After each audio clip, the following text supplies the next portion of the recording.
A 73-year-old woman vanishes without a trace. Her family, who never truly appreciated all she did, begins to feel her absence as a weight on their souls. But what they don't know is that the silence of their grandmother, Mary, hid secrets, and one of them will change absolutely everything. Breakfast was already served, the table was set, the coffee was hot. But Mary wasn't there. Claire sat down as she did every morning, phone in hand, scrolling through the screen while the kids fought over the remote. Robert came down from his room, yawning, and asked without looking up, "Where's my mum?" Claire shrugged without taking her eyes off her phone. "I don't know. She hasn't come out of her room." But when Robert went to look for her, he found the bed made, the closet empty, and a single folded note on the pillow. It had no recipient. It had no date.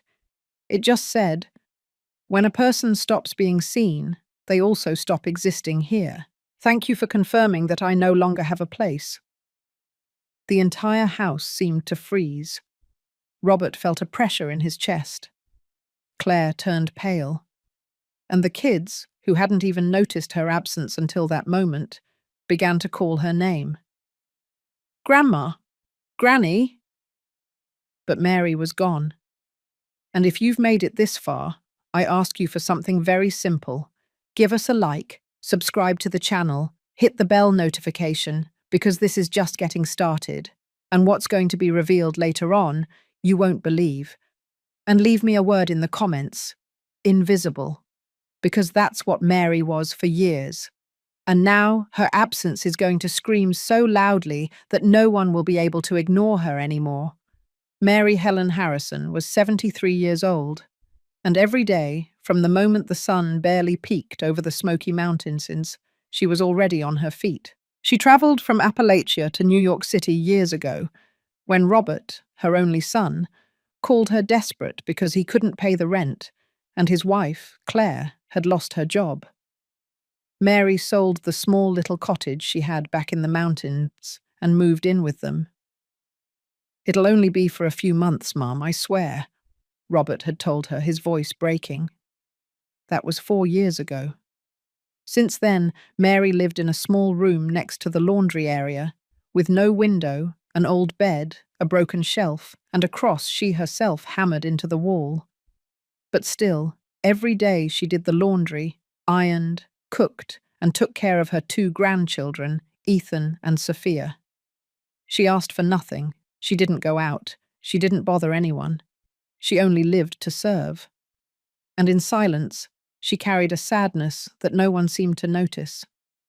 Because every gesture of affection she gave, every meal she prepared with care, like meatloaf or mac and cheese, every piece of clothing neatly folded in the drawers, was invisible. Claire rarely looked her in the eye. The kids referred to her as the lady who's always in the kitchen. And Robert came home late, ate dinner, and locked himself away to rest. Until the day before she disappeared, while Mary was washing the dishes with her cracked hands, Claire walked past her with an expression of disdain. She glanced at her and snapped, "You know what? You don't do anything special. Everything you do is your obligation. You live here, you eat here, so the least you can do is work." Mary didn't answer. She didn't even turn around. She just lowered her gaze and felt something break deep inside her chest. That was the exact moment. The invisible line that once crossed has no return. The next morning, Mary left without a sound. She didn't take a suitcase, only a grey cardigan, her cane, and a small cardboard box tied with a string. In that box, she kept something no one knew existed, and though the family took hours to notice she was gone, when they finally did, it was already too late. She had left. But not on a whim, not out of anger, but for something much deeper. Because when a woman spends so many years being ignored, there comes a time when she no longer waits to be seen. She leaves, and by leaving, she makes everyone finally look. Do you realize? This was only the first day without Mary. But what that family is about to discover in her absence will either destroy them or transform them forever. The house looked the same. The same furniture, the same dull colors on the walls, the same kids yelling in the morning. But something in the air was no longer right. As if the soul of the place had left with that woman everyone took for granted. Robert paced back and forth with the paper in his hand. The brief note his mother had left didn't have a name, but every word hurt him as if it had been written in blood. Claire, sitting in the living room, avoided looking at him. Sophia and Ethan, the children, played on the floor, still unaware that something serious was happening. "Are you sure she didn't go with a friend?" Claire asked without much interest, taking a sip of cold coffee. "What friend, Claire?" Robert said, visibly upset. "My mum doesn't have friends. Since she came to live with us, she hasn't even stepped outside alone." Claire didn't answer. She just pursed her lips, uncomfortable. Robert squeezed the paper. He went back to his mother's room. It was spotless, as always. The bed neatly made, the clothes perfectly folded on the shelf, the rosary hanging on the wall. But there was something else that bothered him. The cane was gone. So was her grey cardigan, and her low-heeled shoes, and especially the little box she always hid under the bed, the one she said contained things bikinis from her youth. In the kitchen, the pot of chili was still warm. Breakfast was already served, as if she had left everything ready before leaving. "How long has she been gone?" Robert asked again. Claire looked at the clock without much interest. "I don't know. About 4 or 5 hours." "And that didn't strike you as odd?" "I thought she went out to buy something. She didn't tell me anything." Robert clenched his teeth. He felt a knot in his stomach, a mix of guilt and desperation he couldn't name. He walked toward the dining room and stared at the table. The food was still there. The donut his mother used to buy at Mr. Johnson's bakery, the cinnamon-spiced coffee, the napkins carefully folded. Everything was in its place. Except her. He slumped into the chair, defeated. Claire approached him with her arms crossed. "You can't make me feel guilty," she said, in a dry tone. "I didn't kick her out. I didn't even speak harshly to her." "Are you sure about that?" Claire looked away. "I just told her that she should help out more, but you know how she is. She always makes a drama out of everything." Robert looked at her with reddened eyes. "Do you think doing laundry, ironing, cooking, taking care of the kids, all of that wasn't helping?" "Well, she lived here. What did you want? For us to pay her?" Claire's words cut like knives. It was then that Sophia approached the dining room, dragging a sheet of drawings. She showed it to Robert. "Daddy, look, Granny told me she was going to frame this drawing. Now who is going to put it on the wall?" Robert didn't know what to say. The silence filled the house again. That kind of silence that hurts, that weighs, that judges. As if all the walls were screaming what no one dared to say out loud, that they had turned Mary into a useful shadow, an unpaid employee, without a voice, without space. For 4 years, Mary Helen was the one who cooked for everyone, the one who packed the kids' backpacks, the one who watched them when they were sick, the one who ironed Robert's shirts and mended torn socks. And now, her absence was noticeable in every corner. Claire went up to her room, her eyes glassy. Robert stayed alone in the kitchen. The donut was already hard. The coffee cold. It was then that he noticed something else.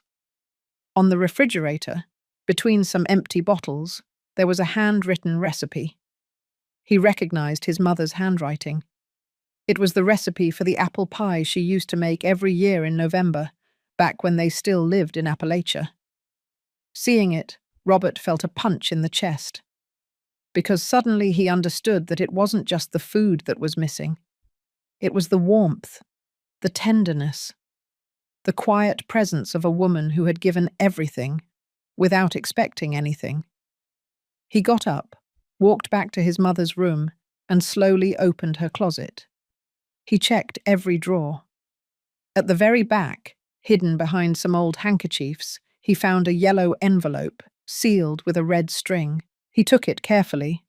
It was heavy, and on the back, written in pencil, was a single word: confession. Robert swallowed. The envelope trembled in his hands. And even though he didn't yet know what it contained, something inside him told him that once he opened it, nothing would ever be the same. Robert held the envelope with both hands for long minutes. The word confession written on the back left him breathless. He turned it over and over as if the simple touch might reveal something before he opened it.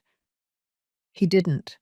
Not yet. He placed it on the nightstand and sat in front of it, looking at the small room that his mother had inhabited for years without complaint, without asking for anything, without being seen. He remembered something he had buried a long time ago. One night, years back, when he had just turned 35, he had lost everything. His job as a supervisor in a textile factory, the rented apartment in the Queens neighborhood, the car he had just finished paying off. Debts were drowning him, and Claire was pregnant with Ethan. It was then that he called his mother, crying, pleading. "Mom, I have nowhere to go. I need help. I don't have a way to feed my family." Mary didn't hesitate. She listened in silence from her room in Appalachia, and that same week she sold the property where she had lived for more than 3 decades. Her only possession, the place that held her wedding photos, the portrait of her deceased mother, and the memories of her childhood framed on the walls. She sold everything, and with the money, she paid off her son's debts, rented a bigger house for him in New York City, and moved in with them into a back room, without ventilation, with an old bed she put together herself. She never complained. She never mentioned what she had left behind. "I'll take care of the kids while you get back on your feet, son," she said with a smile when they arrived at the new house. "I just need a place to sleep, that's all." At the time, Robert saw it as a natural act, as something any mother would do. But now, standing in that same room, with Mary's absence weighing on his shoulders, he understood that it was not a common gesture. It was a sacrifice, and no one had thanked her for it. He opened the closet one more time. He checked among the folded sheets, the carefully ironed handkerchiefs, and found a hardback notebook, brown, without a name. He opened it slowly. It was an account book. Mary had written down every expense since she moved in with them, not because she was claiming the money, but because she had a habit of organizing. It was all there. What she bought at the grocery store, what she paid from her small pension for Sophia's school supplies, Claire's medication when she had bronchitis, Ethan's new uniform for the school festival. And among those pages, Robert saw a phrase written in a different hand. Firmer, deeper. "My son is worth more than my house, but I hope one day he understands what a mother gives when she has nothing left to give." The words hit him in the chest. He dropped the notebook and covered his face with his hands. When did he stop seeing her? When did he start treating her like an employee and not like the woman who had raised him on her own without anyone's support? He heard footsteps in the hallway. It was Claire, calling him for lunch. "Robert, lunch is served." "Come down, please." He didn't answer. He looked down at the yellow envelope that was still on the table. He picked it up and put it in his jacket pocket. He left the room without saying anything and sat down at the table. Claire served rice with eggs. The dining room was silent. "I couldn't find any sandwich bread," Claire said softly without looking at him. I don't know how your mum did it, but there's nothing in the pantry. Sophia played with her fork, pushing the rice around without appetite. Daddy, is Granny mad? Robert didn't know what to answer. Granny was never mad, Ethan interrupted. She always waited for me at the door when I came home from school, and she made me hot cocoa. Claire pressed her lips together. Robert noticed her eyes were damp, but he didn't say anything. The food grew cold on the table. That night, Robert locked himself in his room, turned on the bedside lamp, and took out the envelope. He opened it carefully. Inside, there were several sheets of handwritten paper with the same shaky handwriting as his mother. It wasn't a criminal confession, nor a farewell letter. It was her story, one he didn't know. It began like this. I was not born strong. I became strong when I had to choose between crying and staying alive. This is the story I never told you. Robert took a deep breath and began to read. But he didn't imagine that at the end of those pages he would find a truth he was not prepared to accept. The letters on the first page trembled with every word. It wasn't the kind of trembling that comes from physical exhaustion, but the one that comes from the deepest sadness. Robert continued reading, his stomach tight, and a new feeling he didn't know how to name. It wasn't just remorse. It was shame. When you were a child, Mary wrote, I used to sit on the edge of the bed and watch you sleep. I would stroke your hair and wonder if one day you would understand how much love fits into the heart of a mother who raises a child alone. I promised you would never lack for anything, and I kept it, even if it meant I had to go without everything. Robert paused. Tears blurred his vision. His mother had never told him details of her youth, much less her marriage. She was always a woman of silences, of brief smiles, of busy hands.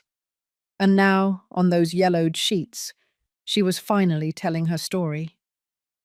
He read on. Your father was not an easy man. He had two faces, one for the street, one for the house. I learned to keep quiet, to pretend everything was fine, because in those years a woman couldn't say she felt alone, even if she was. The words weighed like stones in Robert's chest. He never knew his father. Mary always said he had died young, and that was true, but she never told him how they lived before that happened. He continued reading. When he left, he didn't leave anything. No house, no money, no future. But I already had the most important thing, you. And for you, I worked washing other people's clothes, cleaning strangers' houses, and selling sandwiches on weekends at the local market. My bones ached, but not my heart, sigh, because you grew up healthy, happy, and that was all I needed. Robert closed his eyes. The image of his mother doing laundry in the early hours, in that damp backyard of his childhood, hit him like a memory he hadn't appreciated enough. Mary had given everything, absolutely everything, without expecting recognition. Not gifts, not days off, not thanks. And he had repaid her with oblivion. The last page was different. It was written with more force, as if his mother, tired of swallowing everything, had decided to finally speak. Claire never liked me. I knew it from the first day. I respected her. I never interfered in your relationship, nor criticized how she raised the children. But what hurt me wasn't her rejection. What broke my soul was seeing you allow it. How you were extinguishing me over the years, Robert. How you stopped seeing me, as if I were part of the furniture. A useful grandma. A silent maid. Robert let the sheets fall onto the bed. Claire. He remembered the first time his mother and his wife argued. It was a silly thing. Mary had made soup instead of salad, because that's what she could afford at the grocery store. Claire yelled at her in front of the children. She told her she wasn't going to eat old-fashioned food, and Mary retreated to her room without a word. At the time, he didn't intervene. He didn't say anything. And that silence, he now knew, was what began to break his mother's heart. He put the sheets back in the envelope and stayed there, in silence, looking at the ceiling, while the whole house seemed to breathe differently. Mary's room, without her, carried another weight. The walls held the years of service, the hidden tears, the ignored gestures. He heard the kids in the living room. The TV was on low. Claire was folding laundry. It seemed like just another day, but he knew it wasn't. He got up, went to the hallway, and watched his wife from the doorway. "Do you remember when you said my mom didn't do anything special?" Claire turned, surprised. She put a blouse in the drawer and answered coldly, "And why are you bringing that up now?" "Because I just read what she wrote. And you said that to her, didn't you?" She looked away, uncomfortable. "It was just a comment. I was upset. It wasn't that serious." Robert took a step forward. "Do you know that comment was the last thing she heard from you before she disappeared?" Claire swallowed. "What are you talking about?" "That she's not here anymore. And not just physically. She left because she got tired of being invisible. She got sick of giving you everything, of giving us everything, without receiving anything in return." Claire wanted to reply, but she couldn't. Her lips moved without making a sound. For the first time, something in her broke too. Robert went back to his mother's room. He opened a small box on the shelf. Inside were photographs. One of them, taken more than 30 years ago, showed Mary in front of her old home in Appalachia, with a shy smile and a hand-embroidered dress. She had a sparkle in her eyes he no longer remembered. On the back, something was written in pencil. "My home wasn't big, but I was happy there." Robert held it between his fingers and closed his eyes. It was already night. And for the first time since Mary disappeared, Robert knew for sure that he wouldn't find her by chance. It wouldn't be enough to wait for her. He would have to go look for her. But not just in the literal sense. He would have to look for her in everything she left written, in everything they ignored, in everything they took from her, even in what she never dared to say. Dawn was breaking, and the New York City sky began to lighten behind the heavy curtains of the utility room. The city was still sleeping, but Mary was already dressed. She didn't move in a hurry. Every gesture was done with a deep calm, as if she had been practicing every move of that morning for months. She put on her grey cardigan, the one with big buttons, the one that kept her warmest when her bones ached from the cold. She tied her scarf tightly over her chest, took her cane, which was now more an extension of her body than a support, and carefully opened the cardboard box she kept under her bed. Inside were things no one in that house knew about. A faded photo of her mother holding her as a child, a small medal with the image of St. Jude that her grandmother had given her, and a letter she never delivered. Also, a few folded bills, her secret savings, saved dollar by selling cookies in the first years she lived in New York. That box was her memory, her history, her dignity wrapped in silence. She left no note. She didn't write goodbye. The only thing she had wanted to say, she had already written the day before, on that simple sheet she left on the pillow. It was enough. She didn't need explanations. She needed to disappear. Not as punishment, not as blackmail, but as someone who finally recognizes that the place where she lives no longer sees her. Mary walked slowly down the hallway, stopping for an instant in front of Sophia and Ethan's room. She listened to their light breathing, and although her heart tightened in her chest, she didn't open the door. She didn't want to awaken a bitter goodbye in them. They didn't deserve to carry that absence. She descended the stairs like someone stepping away from the world. In the kitchen, the table was already set. She had left the chili on the stove, the bread sliced, the coffee freshly brewed. Her last breakfast for them. She placed the box on the seat of a chair and looked at the dining room one last time. She didn't cry. She didn't tremble. She just sighed, like someone letting go of a weight she had carried for too many years. And then she opened the door, crossed the threshold, and disappeared into the shadows of the dawn. No one saw her leave. No one stopped her. The city was beginning to stir, to wake up. Buses passed on Avenue D. A dog barked in the distance. At Mr. Samuel's deli, they were already rolling up the metal gate. It was Tuesday. Just another day for everyone, but not for her. She walked to the bus stop. It wasn't an easy trip, but she knew it well. She had done it many times, although no one in the house knew it. Sometimes she went out in the afternoons when she thought everyone was asleep. She walked aimlessly, sat in the park in Central Park, watched people. She reminded herself she was alive. And that day, finally, she was going somewhere that wasn't the kitchen. She got on the bus and asked for a one-way ticket. No one looked at her twice. She was just another old woman among many, but inside her, something was lighting up. Something that had been extinguished for years. A small flame, yes, but her own. Meanwhile, back at the house, the clock struck 7:20. Ethan was the first to notice something different. "Where's Granny?" he asked, rubbing his eyes.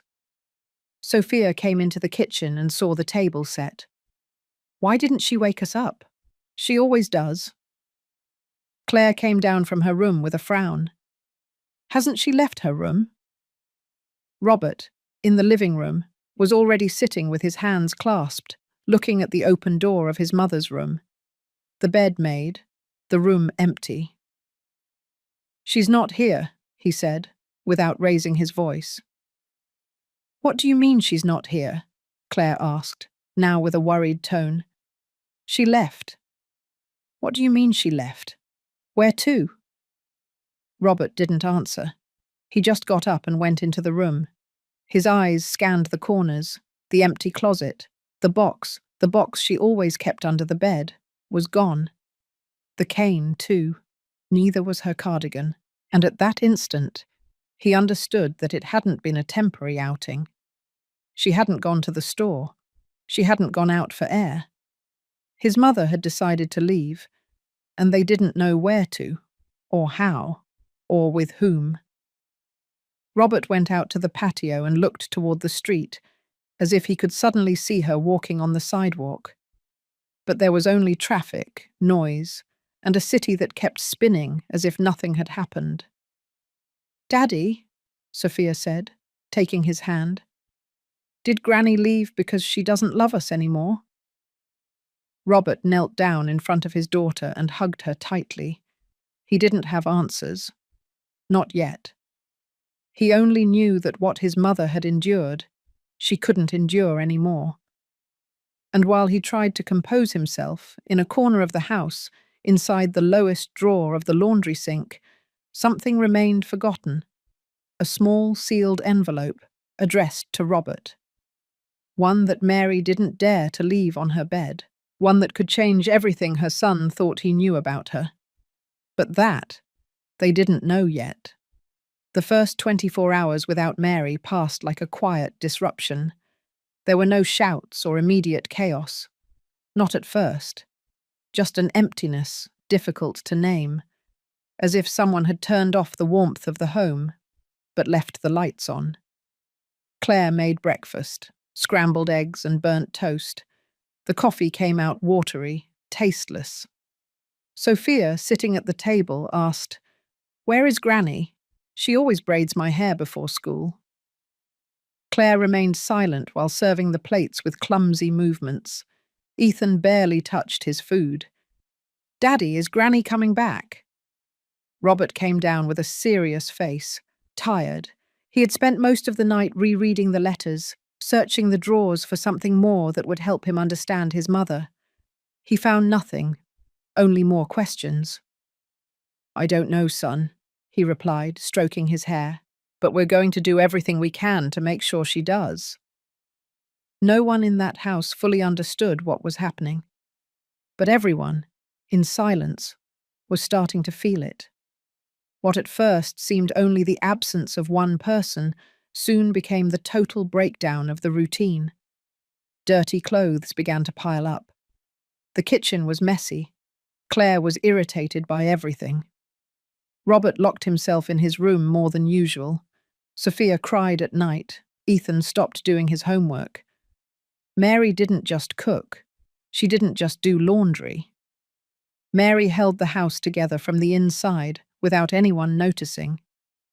Thursday afternoon, Claire tried to make a shopping list. She sat down with paper and pen in the kitchen, looking at the almost empty refrigerator. She tried to remember what kind of rice her mother-in-law bought, where she got the freshest vegetables, what brand of soap she used for the kids' clothes. She couldn't answer any of those questions. Robert came home from work and found her crying in silence, with a blank list in front of her. "I don't know how to do this," Claire said without looking at him. He walked over and sat across from her. He didn't know how to help her either. But for the first time, he didn't judge her. He just understood that they were together, broken, incomplete, without that woman who for years had supported everyone without being asked or thanked. "We have to find her," he said, his voice firm. "But where? We have no idea where she could have gone." "Maybe someone does know." That night, after putting the children to bed, Robert went to the laundry area. Something had been unsettling him for days, a vague memory of having seen his mother hide papers in a compartment under the sink. He knelt down, moved the bucket, the bottles of bleach, the old rags. At the very back, hidden by a damp piece of cardboard, he found a white envelope wrapped in a plastic bag. He opened it with trembling hands. Inside was a sheet of paper folded in 4, written in Mary's handwriting. "If one day I leave and don't come back, don't look for me with anger or with shame. Look for me with the truth in your heart." Below, there was an address written in blue ink. Marblehead, North Shore Drive, number 218, house with a green gate. Robert felt his heart stop. Marblehead. It was the place where his mother had lived when she was young, where he had spent a summer or two as a child. Later, Mary never spoke of that place again. She just mentioned that she had nothing left there, that all of that was in the past. But now, there it was, a handwritten address. Claire watched him from the laundry room doorway. She didn't say anything. She just waited. "I think I know where she is," Robert said softly. She nodded. "Go. Bring her back." Robert hesitated. He looked at Claire with a mixture of anger and compassion. "It's not that easy. I don't know if she wants to come back. Tell her I'm sorry. Tell her that I need her." Robert didn't answer. He put the letter in his wallet. He went up to his room, packed a change of clothes and a sweater. On his way out, he passed the children's room. He heard Ethan talking in his sleep. "Granny, don't go." He closed his eyes. And then, without waiting for dawn, he got into the car. He started the engine and headed for Marblehead, to a house with a green gate, without knowing that behind that door, a truth he never imagined hearing awaited him. He walked slowly. He recognized some facades, although others had changed. A convenience store he remembered from childhood was now a coffee shop with metal tables. The drugstore where his mother bought ointments no longer existed. But the bells of the parish church were still there, marking time as they always had. When he arrived in front of the house, he stopped. The gate was just as he remembered it, green, peeling in places, with a rusty bell hanging from the frame. He knocked once, twice.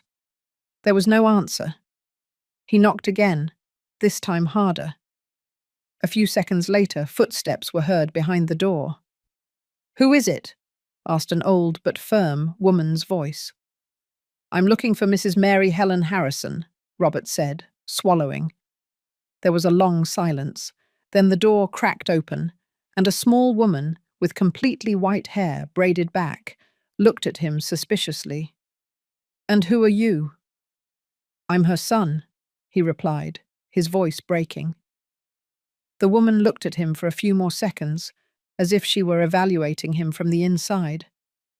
"You went years without visiting, didn't you?" Robert nodded, feeling he had no right to ask for anything. The woman opened the door all the way. "I'm Carol. Come in. Mary isn't home right now, but she'll be back in a few hours." Robert entered slowly. The house was humble but warm. It had plants in old pots, a wooden table, and a smell of incense and cloves that felt familiar. Carol led him to the kitchen and poured him some spiced coffee without saying anything more. He held the cup in his hands, not knowing how to begin. "Is my mum okay?" Carol looked at him for a long time before answering. "She's alive. She's strong. But she's not the same, Robert." He looked down. "I know I failed her." "You didn't just fail her," Carol corrected. "You left her alone. You turned her into a shadow.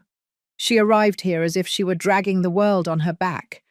She wasn't eating well. She wasn't sleeping well. But even so, she smiled." Robert felt his stomach clench. "Did she tell you anything about us?" "Everything." Carol got up and went for a wooden box that was on top of a dresser. She placed it in front of him. "She didn't ask me to give this to you, but maybe it's time you know something else." Robert opened the box carefully. Inside were photographs, old letters, a rosary, and a piece of paper folded in four, with handwriting that wasn't his mother's. It was his father's handwriting. Carol watched him without saying a word. "Mary has kept that paper for years, but she has never read it completely. She's afraid of it. She says that if she does, she won't be able to keep pretending that she doesn't know what she knows." Robert felt a chill run down his spine. "What is it?" Carol took a deep breath. "It's a confession." He looked at her, his heart racing. "What kind?" "One that changes the way you see your own history." And just as Carol was about to continue, slow footsteps were heard in the patio, a cane hitting the ground, and a voice, soft but firm, that said, "Who is in my house?" Robert stood up abruptly. His heart now had completely stopped. Because after so many days, so many silences, so many unspoken words, his mother was there. The house no longer smelled of freshly cooked food, nor of sweet donuts in the afternoon, nor of warm pancakes in the morning. Only a faint scent of dampness remained, of accumulated dust in the corners, as if the days were stopping one over the other without anyone cleaning them up. Sophia had stopped playing. She no longer ran through the living room with her dolls or asked Granny to braid her hair. She stayed in her room, sitting on the floor, drawing in silence. Since Mary's disappearance, she had started filling sheets with dull colours. A house without sun, a table without anyone, an old woman standing in the street, alone, always alone. One of those afternoons, Claire found her asleep over the notebook. She opened it carefully and stopped when she saw an image that chilled her blood. Sophia had drawn her grandmother standing outside the house, looking inside through a window. On the other side of the glass were they, eating without looking at her. Claire closed the notebook without saying anything. That night, trying to tuck her in, Sophia asked in a soft voice, "Did Granny leave because she doesn't love us anymore?" Claire knelt beside the bed and stroked her hair. "No, sweetie. She left because she was tired. Tired of what? Claire swallowed. She didn't have a simple answer for that. Of everything. Sophia was silent for a moment, then whispered, I do love her, even though sometimes she didn't say it. The next day, Ethan also showed signs that the absence was starting to take its toll on him. He no longer answered school questions. He stopped tidying his toys. And when he came home with a dirty, torn shirt, he said no one at school helped him because his grandmother wasn't there to fix his clothes. She always sewed my buttons. Now no one does it, he said without looking at them, as he threw his backpack into a corner. Claire felt a lump in her throat. For the first time, her children were experiencing the real loss, not of someone who had died, but of someone who was still alive, but who no longer cared for them. Tell her you're sorry, Mum, Sophia said quite naturally. Tell her to come back. I already told her, Claire replied, looking down. But sometimes apologies come too late. What if we send her a drawing? Ethan asked. We don't know where she is, Claire said. Sophia thought for a moment and answered, But drawings fly. If I hang it in the window, maybe she'll see it from the sky or wherever she is. That same afternoon, she taped her drawing to the living room window glass. It was a simple scene. Mary sitting at the dining table with a smile on her face and a cup of hot cocoa in her hands. In front of her, Ethan, Sophia, Claire, and Robert, all with a flower in their hand. What is this? Robert asked when he arrived and saw the drawing in the window. It's the meal we owe her, Sophia said. Robert stood still for a moment. He stroked his daughter's hair and then went up to the room, where he kept the envelope Carol had given him with his father's letter. He still hadn't opened it. Something inside him resisted. But that day, he would. Meanwhile, Claire went to the utility room. It was just as Mary had left it. The bed made, the bedspread folded, the towels still in place. On the dresser was a small metal box with coloured threads. Inside, she found a pair of buttons sewn onto a piece of cloth. Ones very similar to the ones Ethan was always losing. She held it between her fingers. And there, alone, sitting on the edge of her mother-in-law's bed, Claire cried for the first time without pride, without anger. She cried for everything she hadn't said, for everything she had kept silent, and for everything that, perhaps, could no longer be repaired. At that moment, the neighbour, Mrs. Jones, knocked on the door. She carried a bag with bread from the store. How is Mrs. Mary? She asked when she saw Claire with swollen eyes. Claire didn't know what to say. She's not here. She left. She left. Where to? We don't know. Mrs. Jones looked down. I knew this was going to happen. She always looked sad.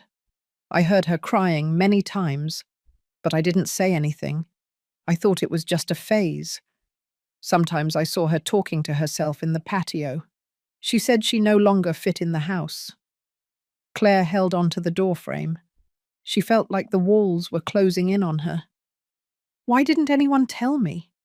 Why does no one ask how the one who always serves is doing? Claire didn't answer. She just lowered her head.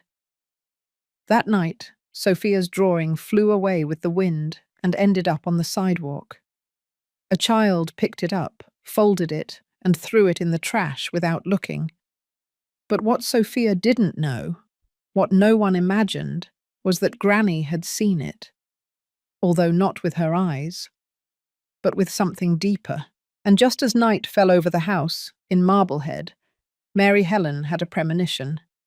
She sat by the window, breathed deeply, and said softly, Something is changing, but I don't know if it's already too late.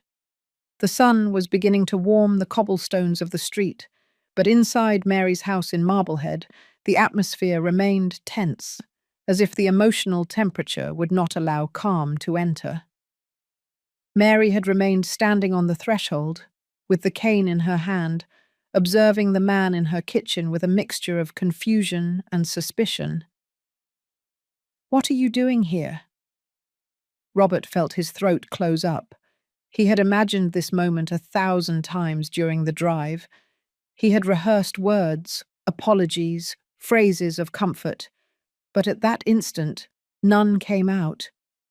"Mom, I came to find you," he managed to say. Mary looked away, not opening space for him to pass. "You didn't need to come," she replied in a dry but not aggressive tone. Carol, behind him, remained silent.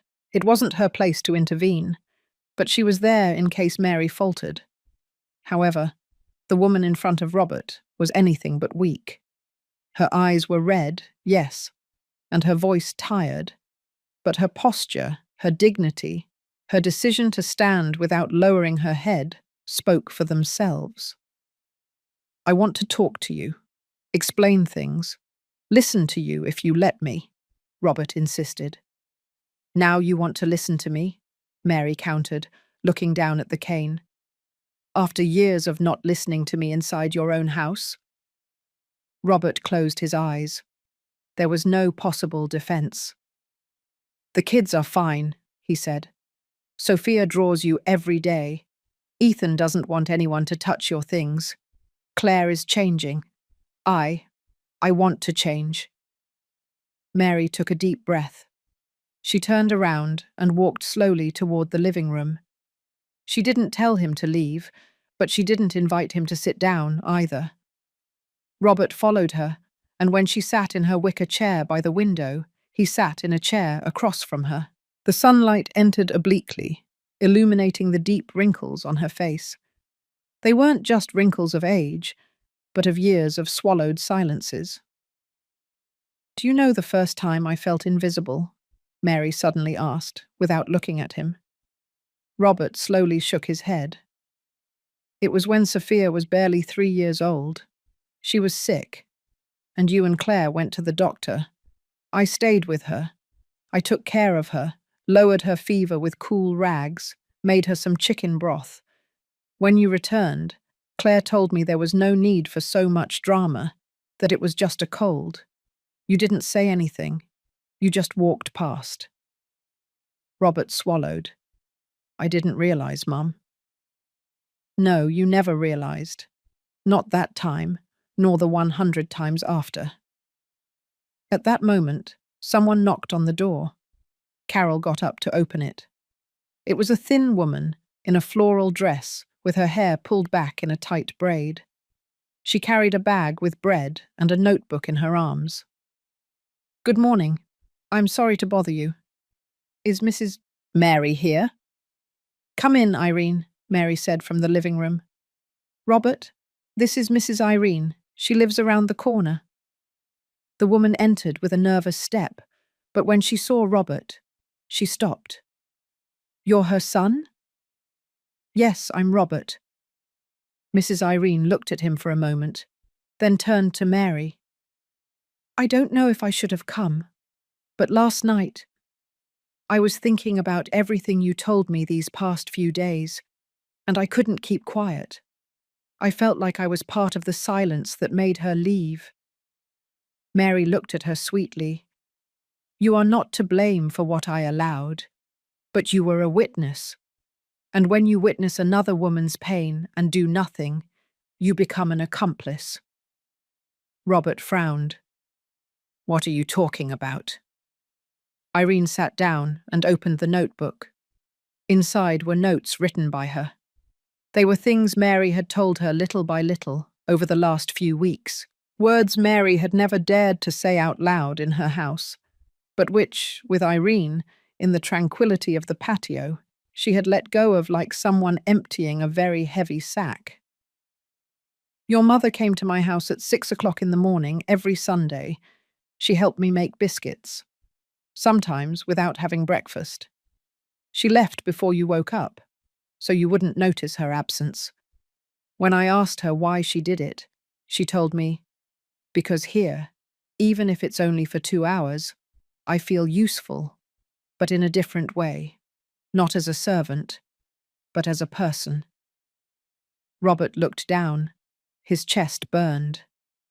She told me she talked to herself in the room, Irene continued, that many nights she woke up crying, that it wasn't her body that hurt, but her soul. Mary closed her eyes. She didn't want her son to see her as a victim, but it was too late to stop what had already been said. One day I asked her why she didn't talk to you all. Do you know what she answered? Robert looked up, speechless. Because when I speak, they don't listen, and when I'm silent, they don't ask either. The silence became heavy. Carol crossed her arms in the corner. Mrs. Irene put away the notebook. I didn't come to make you feel guilty, young man, she said. But I did come to tell you that if you want your mother to come back home, it's not enough to ask for forgiveness. You have to do something more difficult. What? Repair. Mary stood up with difficulty. She walked to the patio door and looked outside. The afternoon light fell on the flower pots, on the clothesline, on the traces of a past that had returned in the form of a son. Are you afraid I won't come back? She asked without turning around. Very much, Robert replied, his voice breaking. Well, you should be more afraid if I come back and nothing changes, because that would be the worst betrayal, to return to where I was invisible, knowing that you were waiting for me, for the same thing. Robert felt his heart tighten. What his mother was saying was fair, necessary, painful. But there was something else he needed to understand, something Mary still wasn't saying, and that was kept in the letter written by his father. A letter Carol hadn't given him yet. A letter that would forever change the story he thought he knew. After the conversation with Mrs. Irene, Robert went out to the patio without saying a word. The sun had already set, and the air in Marblehead had that scent of both dampness and incense, as if the streets held secrets that refused to be forgotten. Mary did not speak again after he confessed his fear of losing her. Carol respected the silence. Irene said goodbye with a handshake that said more than any phrase. And Mary stayed in her usual corner, looking toward the horizon, her eyes dry, but full of history. That night, while everyone slept, Robert couldn't fall asleep. He stayed lying on the cot Carol offered him in the guest room, going over every word, every image, every gesture of his mother's. He didn't know if she would forgive him, but he sensed that there was still something more buried in the past, something that even Mary didn't dare to say out loud. At 3 o'clock in the morning, as if an impulse pushed him, Robert got up. He walked silently through the house and went out to the patio, where some clothes from the day before were still hanging to dry. The old washing machine was covered with a blanket, and next to it, a bucket with clothespins. Then he remembered something he had read in his mother's letters, something she mentioned almost as a whisper between the lines. I kept the most difficult thing in a corner where no one looks, where everything is hidden under soap and rags. The laundry sink is the only one that has heard my complete truth. Robert knelt down and began to search the space behind the sink, carefully moving objects. Bottles of bleach, used soaps, a plastic box with old rags. And there, between the cracks in the wall and a piece of rotten wood, he found a sealed envelope, yellowed by time, with his name written by hand. Robert, it simply said. He held it for a few seconds. His heart pounded in his temples. He returned to his room, turned on the dim bedside lamp, and with trembling hands opened the envelope. Inside was a single sheet, folded precisely. It wasn't modern paper. It was written in black ballpoint pen, in his mother's same firm handwriting. Robert took a deep breath and read. Son, if you are reading this, it is because something hurt you. And if something hurt you, Perhaps now you can understand a little of the pain I held onto for so many years. This is not a letter to reclaim you. It is to confess to you. Not my mistakes, but my silences. I always believed that protecting you was staying quiet, that giving you stability was giving up my words, my opinions, my place. But I was wrong. I raised you alone. You know that. But what you never knew was that before being your mother, I was a woman who dreamed of being loved, who dreamed of a family where I wouldn't be used, where I wouldn't be silenced. Your father was not the man I told you about. He was harsh, cold, unfaithful. He didn't die as soon as I said. He left. He abandoned us. And I swallowed that shame so that you wouldn't carry his abandonment like a cross. And over the years, when I thought I had overcome everything, you arrived, Robert. A son I loved more than my own life.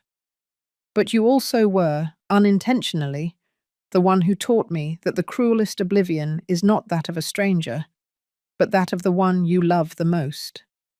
You became a man, a husband, a father, and you stopped seeing me as a woman, as a mother, as a person, and I stopped demanding that you do so. Every dish I washed, every shirt I ironed, every time I went hungry so your children could eat first, was a way of continuing to talk to you, even though you no longer listened. And when I heard Claire say that what I did was an obligation, something inside me broke forever. Because there is no worse pain than serving out of love, and having that love be invisible. I didn't leave out of revenge. I left because I understood that if I didn't, I would extinguish inside without anyone noticing. I don't ask you to look for me, nor to forgive me. I only ask you to never again allow anyone in your life, not your wife, not your children, not yourself, to become shadows. Mary Helen, your mother, the woman who is still waiting to be seen. Robert took several minutes to let go of the sheet. His eyes were soaked, his chest tight, and the words were stuck like thorns in his flesh. For the first time, he understood everything, every gesture, every silence, every tired look from his mother. He sat on the edge of the cot, trembling, and knew that he could no longer return to New York without doing something more. It wasn't enough to be there. It wasn't enough to listen. He had to respond, and not with words, but with an action that would change everything. He got up before the sun was visible, with the letter in his pocket, and walked to the town church. He entered without speaking to anyone, sat in the last pew, and for the first time in many years, he prayed. He didn't ask for miracles, nor forgiveness. He only asked for clarity. And at that moment, a familiar figure entered through the side door. Father John. With a grave expression, he signaled for him to approach.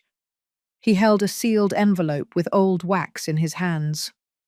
"Your mother never wanted to read this," the priest said. "But I think you should." "What is it?" "A letter your father left before he left. A truth Mary has kept for decades, and one you are about to discover." Robert took the envelope, not knowing that by opening it, he would not only change his mother's history, but his own as well. Robert held the envelope with both hands, as if carrying something that could burn his fingers. It was thicker than his mother's letter, and the wax sealing it seemed intact, as if time had not wanted to touch its contents. Father John said nothing more. He placed a hand on his shoulder, silently wished him courage, and walked away down the church aisle, leaving behind the echo of his footsteps.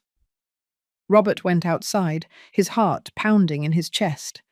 He didn't want to open the letter in the street.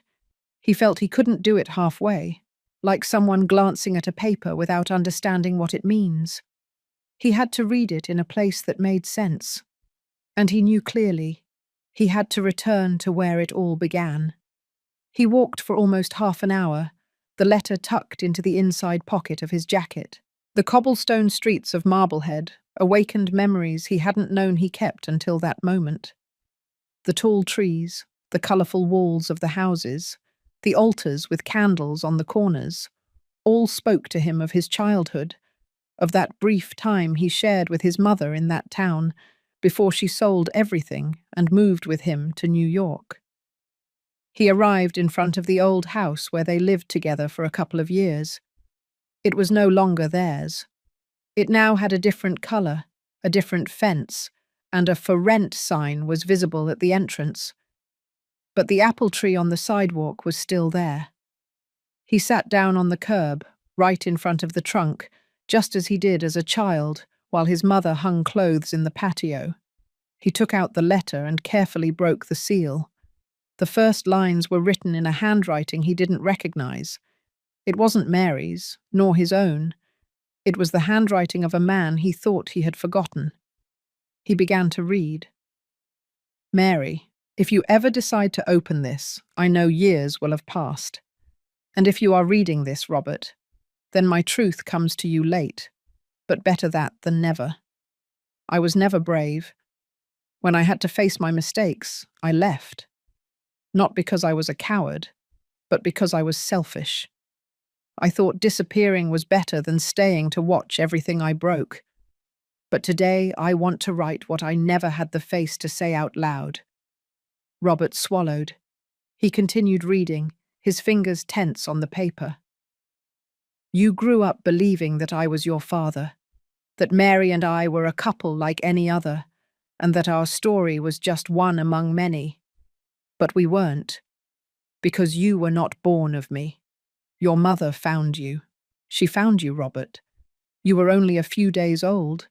You were wrapped in an old blanket, left in front of the door of a parish in the mountains where she cleaned floors and helped in the kitchen. Someone abandoned you, but she didn't." Robert dropped the letter onto his legs. The world fell silent. He looked at the paper, incredulous. He reread the previous lines to make sure he hadn't imagined them. But there it was. His mother was not his biological mother. She had picked him up. She had raised him. She had given him her name, her love, her history. He felt the air leave his lungs.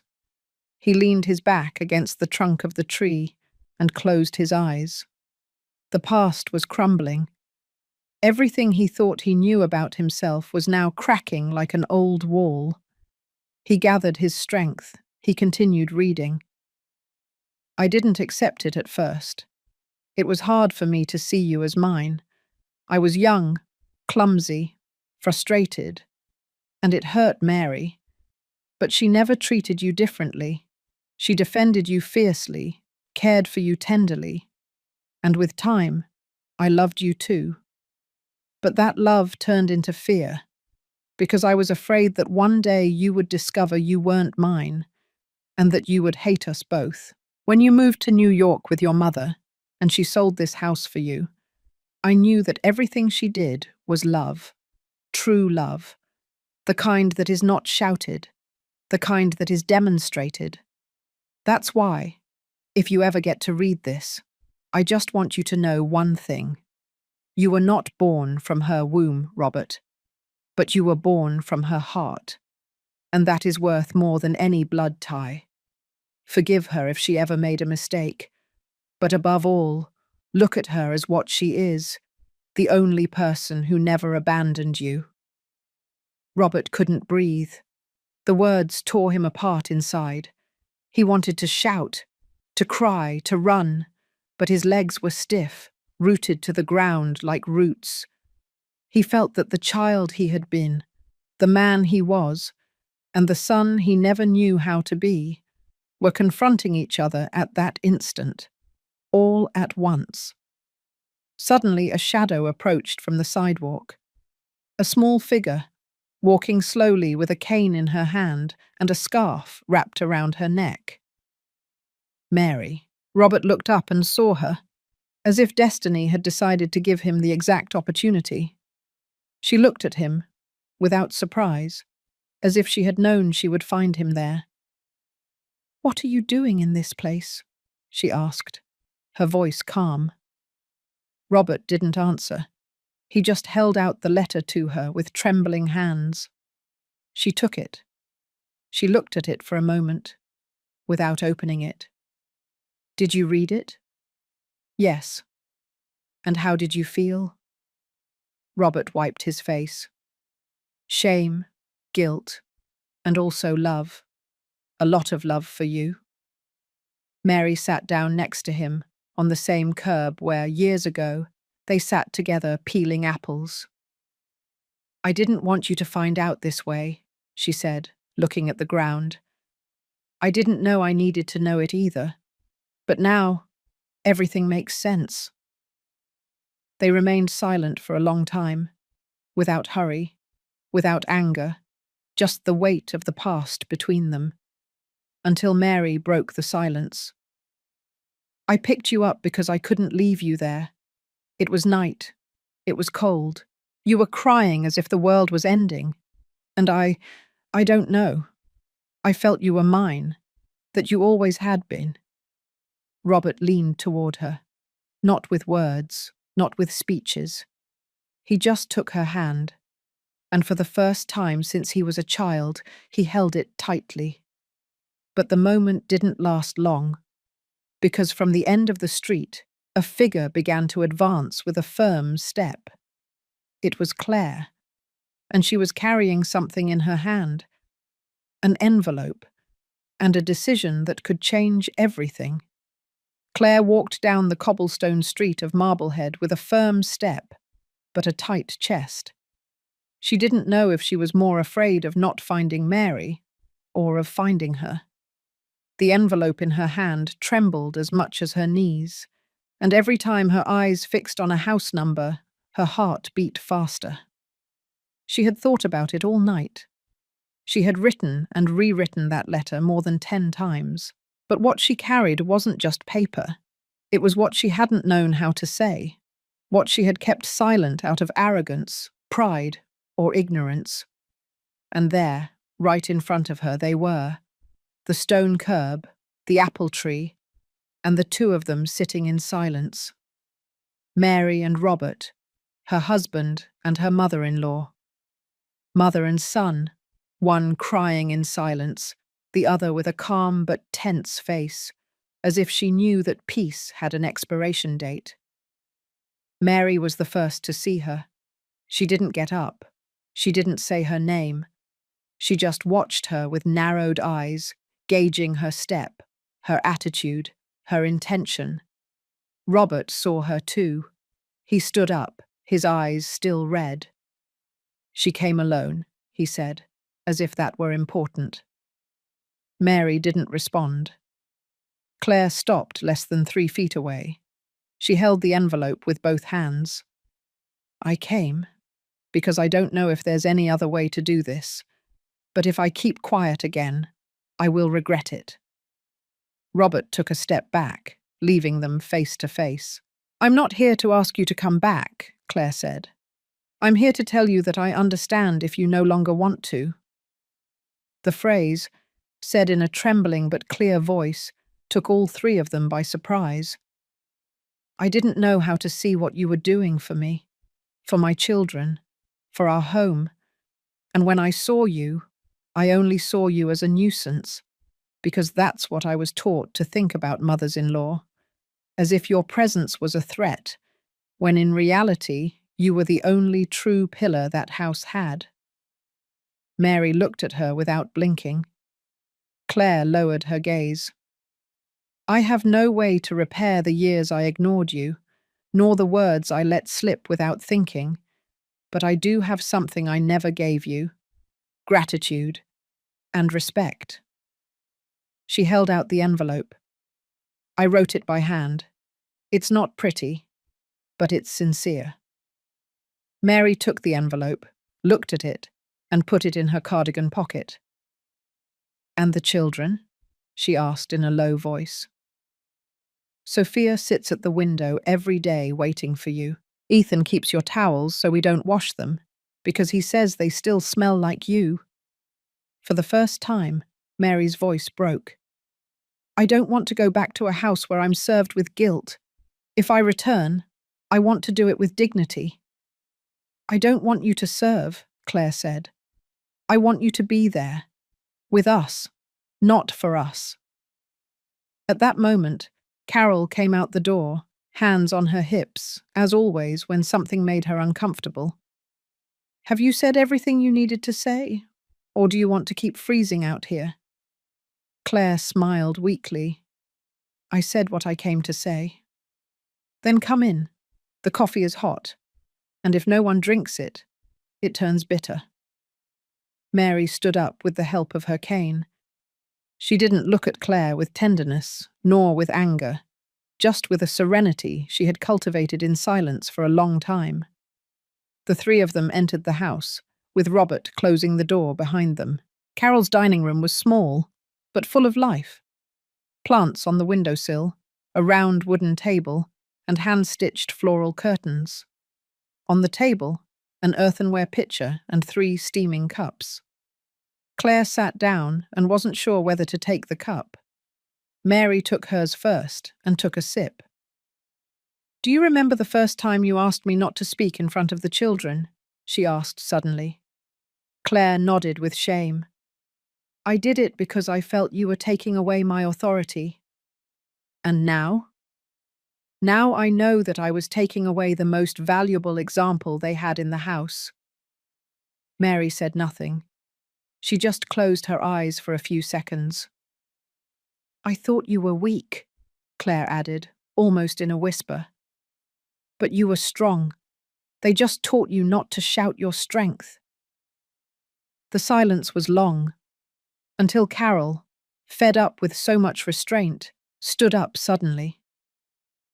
Well, if you've said what you needed to say, I'm going to prepare something to eat, because no one cries on an empty stomach here, and she headed to the kitchen. Mary remained seated across from Claire, the cup in her hands. I haven't decided if I'm going to return, and you don't have to decide now. But if I do, Mary added, it will be with conditions, because I don't plan to return to the corner I left. Claire nodded. And I'm going to help make sure that doesn't happen again. At that moment, Robert entered with his cell phone in his hand. Sophia sent me a message, he said, with a broken smile. She says she dreamed that you came back, and this time you sat at the table with everyone. Mary looked away. She wiped away a tear before it fell. I always arrived late at the table, she whispered, always serving others first. This time, Robert said, we'll wait for you.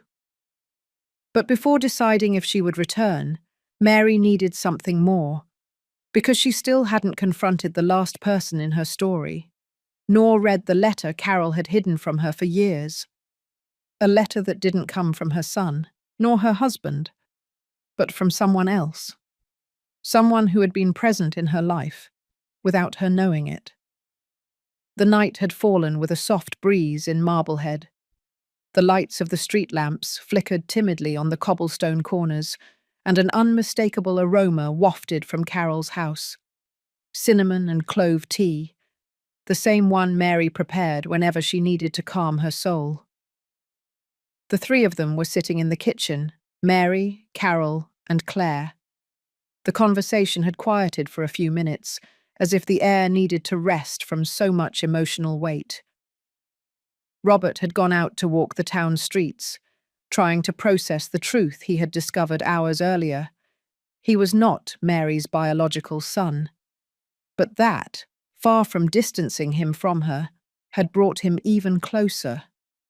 Because in his words, in his actions, in every tear he had seen fall from her eyes in recent days, was the kind of love that is not born of blood, but of something much stronger, the will to love. Are you hungry? Carol asked, breaking the silence as she stirred the pot of tea. Not much, Mary replied, but I'll take a slice of bread if there's any left. Claire got up without saying anything, went to the cupboard, and took out a sweet sesame roll. She placed it in front of her mother-in-law, carefully, like someone offering something sacred. Thank you, Mary said, her voice serene. Claire sat back down, lowering her gaze. Her hands were clasped on the table, and occasionally she played with her wedding ring, turning it slowly. "Can I ask you a question?" she blurted out, without looking at her. Mary nodded. "Did you ever feel that Robert wasn't yours?"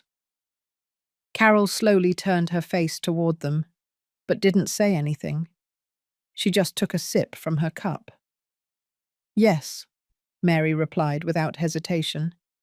"Many times, especially when he was a child. There was something in his gaze that didn't come from me, a sadness that had no explanation. But I never told him." "And why did you raise him as if he were?" Claire asked, her voice sincere. Mary looked up and stared directly into her eyes. "Because he didn't need to be mine to love him. I loved him from the first day, even if I didn't know why he cried so much. Even if sometimes he looked at me with fear, as if even that young he understood what it is to be abandoned." Claire blinked slowly. Her eyes were wet. "And you never thought about telling him?" "I thought about it many times, especially when he grew up, when he became a man. But I always chose to stay silent. I was afraid that, knowing it, he would distance himself, that he would look at me as the woman who lied to him." "But it wasn't a lie, Mary," Carol said softly. "It was an act of love." Mary sighed. "Yes, but it was also an omission. Sometimes protecting too much is also a form of betrayal. I don't know if I did right or wrong. I only know that I did it with all my heart." "He was still honoring you." Claire let a tear fall onto her hand, but didn't wipe it away. "I did betray," she said. "You, my children, myself. I wanted to build a house just for me, without understanding that there was already one before me, a woman who held everything together in silence, who deserved an altar, not a corner." Mary said nothing. She just drank from her cup calmly. Her eyes were fixed on the candle lit on the table. Claire continued. "I know there are things that cannot be erased, but if you decide to come back, I want you to come back as a queen, not as a servant.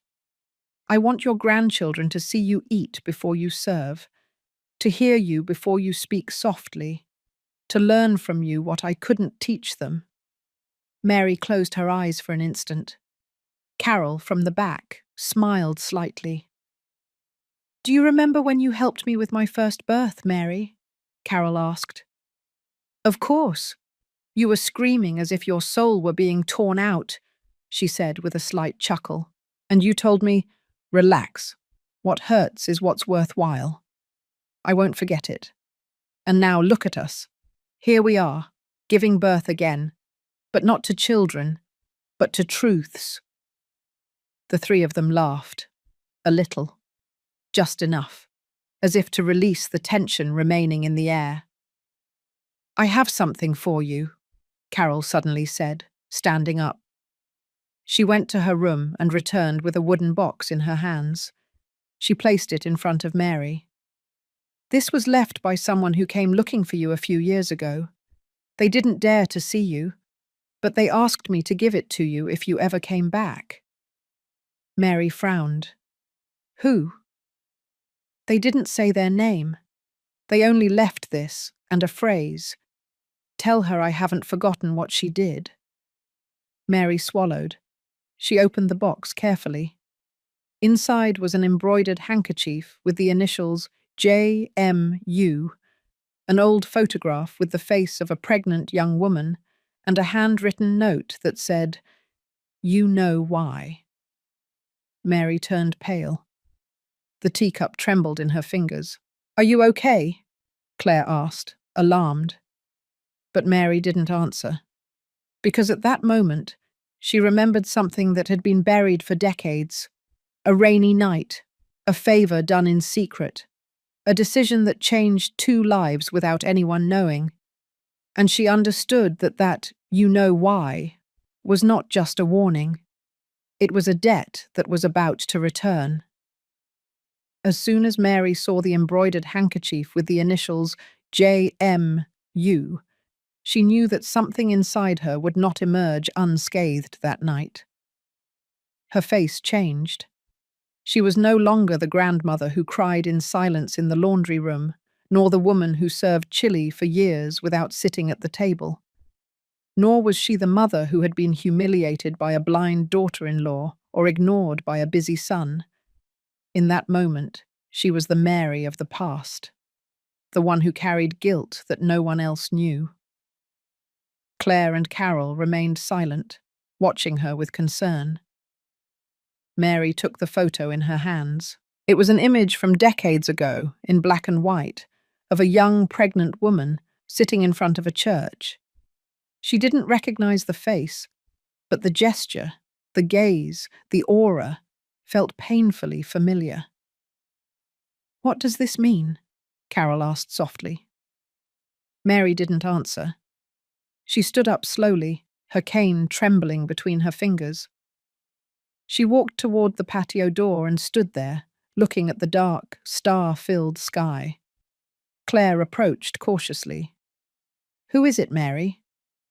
"I don't know," she replied, "but I know it comes from the past I always wanted to leave buried." The words were not a mystery to her. They were an echo, one that had been resonating in her mind for years, but which she had learned to silence.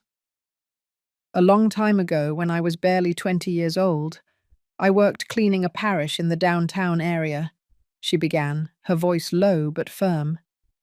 "Father John was not a pastor. He was barely a seminarian. I was poor, newly arrived from the countryside, without an education, without family, and I clung to that job like someone clinging to a life raft." Carol and Claire exchanged a fleeting glance. Mary continued. "One day while sweeping the atrium, I found a girl crying. She was pregnant, young. She had bruises on her arms and a torn dress. She looked at me as if I was the only person in the world willing to listen to her." Mary fell silent for a moment. Then she sat down again, more from the weight of memory than the fatigue of her body. "She asked me to help her. She told me her parents had kicked her out of the house, that the man who got her pregnant had beaten her and disappeared, that she had nowhere to go. I hid her for weeks in an empty room at the convent, in secret. I brought her food, I washed her clothes, I kept her company. I promised her she wasn't alone." Claire swallowed. "And what happened to her?" "One morning, she gave birth. Without doctors, without help, just me there. It was terrible. I didn't know what to do. The baby was born healthy, but she was very weak. She was bleeding non-stop. She died in my arms, without telling me her name." "And the baby?" Carol asked. "The baby was left at the church, in a basket, with a note that said, 'Take care of him. He has no one else.'" Mary lowered her head. "That boy was Robert." Claire covered her mouth.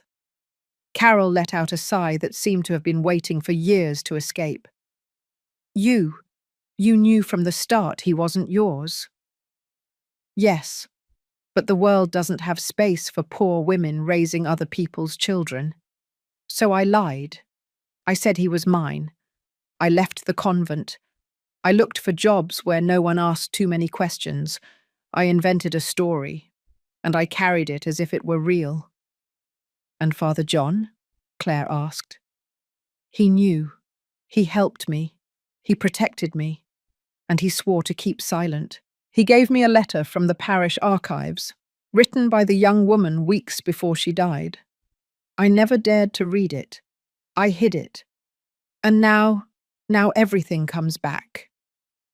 Carol got up without saying anything and returned minutes later with an old envelope, sealed with yellow tape. "Is this it? Really?" Mary took it with both hands. The envelope was brittle from time. On the lower corner were written the initials E.M.Y., the same as on the handkerchief, and a date, September of 1981. "Read it," Claire said. "It's time." Mary nodded. She carefully peeled off the tape. She took out a thin sheet with faded blue ink. Her hands trembled. She began to read softly. "If anyone finds this letter, please, deliver it to the woman who helped me, the one who saved me from abandonment.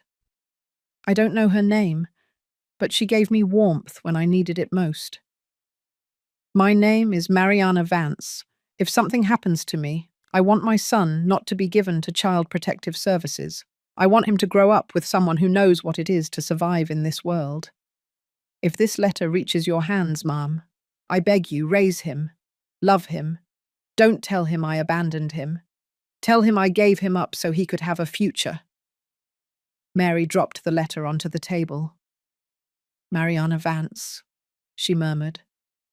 "I never knew her name." "She trusted you," Carol said, her eyes teary. "And you delivered?" "And now what?" Claire asked. Mary fell silent. Then she stood up. "Now I need to find someone else." "Who?" Mary looked at her intently. "Father John, because he knew everything, and he still holds something he hasn't told me." And the next day, as the sun rose over the mountains, Mary walked alone to the parish church where everything had begun.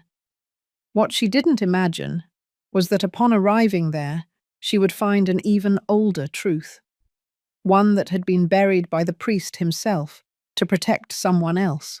As Mary slowly crossed the side gate of the parish church, the same one she had crossed so many times in her youth, carrying buckets of water or bags of dirty laundry, an old sensation ran down her spine. The air inside was not just cooler. It was laden with a presence that didn't come from the stained glass or the wooden pews, but from memory. That memory that, even if you try to bury it under years of silence, always finds a way to speak. Father John was not in the sacristy. A young nun told her he had gone out to visit a family in the neighborhood. She offered for Mary to wait for him, but Mary shook her head. It wasn't the moment. Not yet. She needed to be alone in that space. She sat in the next to last pew, closed her eyes, and for the first time since she arrived in Marblehead, she allowed her body to soften, as if the earth was finally holding her without demanding anything in return. But while she sought answers in her past, 30 miles away, in New York City, a child tossed and turned under the blankets. Ethan. He had been restless all day. Since Claire returned from Marblehead, something in him had changed. It wasn't just the silence, nor the dull drawings, nor the questions floating in the air about his grandmother. It was something else. Something he didn't know how to say, but felt every time he closed his eyes. "Daddy," he said that night, before sleeping. "I dreamed Granny gave me something." Robert approached his bed. He stroked his hair. "What did she give you?" "I don't know. It was a box, but it was closed. She told me not to open it until she was ready."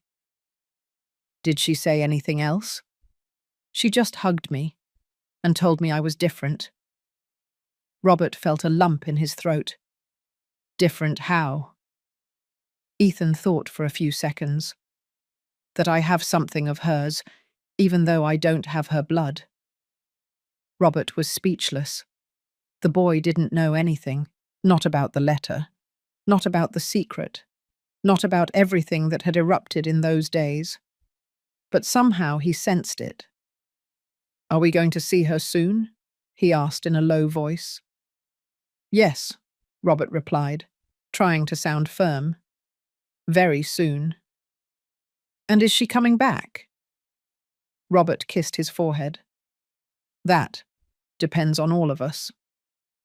Ethan nodded, and before closing his eyes, he added, I want her to teach me how to make her rice, the one that smells so good from the entryway. While the boy slept, Robert went to the utility room. He opened the box where Mary kept her handwritten recipes. The letters were firm, round, but some had smudges from water or grease. On the back of a folded sheet, he found a note, for Ethan and Sophia.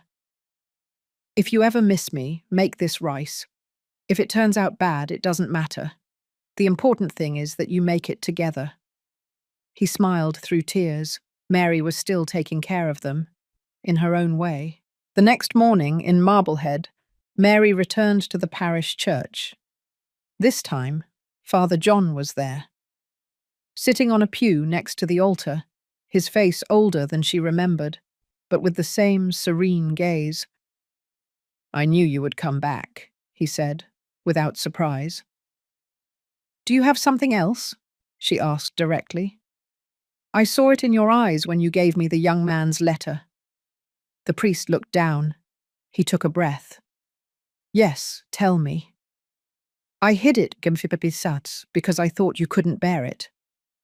I've survived too many things, John. Don't protect me anymore. Don't take away the little that belongs to me. Father John stood up. He walked toward the sacristy. He returned with a small wooden box.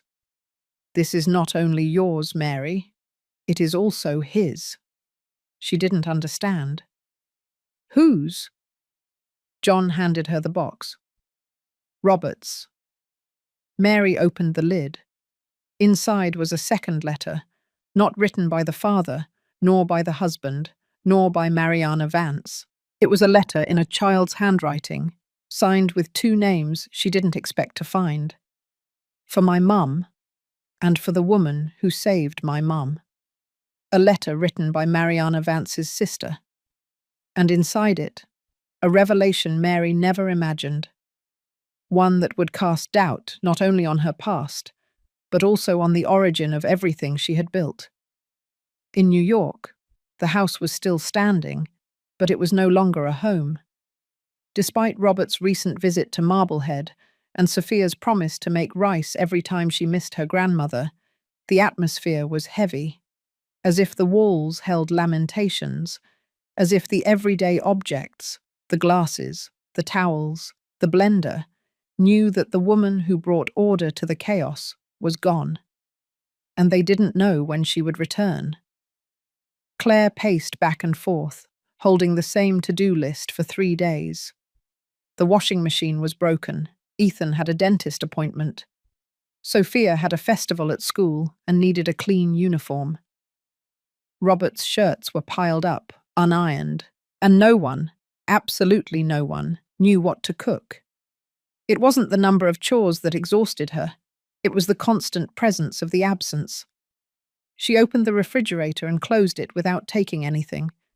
Then she opened it again, out of habit. Inside, the broth she had tried to make looked grey, tasteless. She smelled it, left it. She went to the stove, lit the burner, and let out a huff when she couldn't find the salt. Where did you leave the salt, Mary? She murmured, as if she could still hear her. Sophia entered the kitchen with her drawing notebook. Mum, I need help with my homework. I can't right now, honey, I'm busy, Claire replied, even though she wasn't doing anything at that moment. But it's just one question.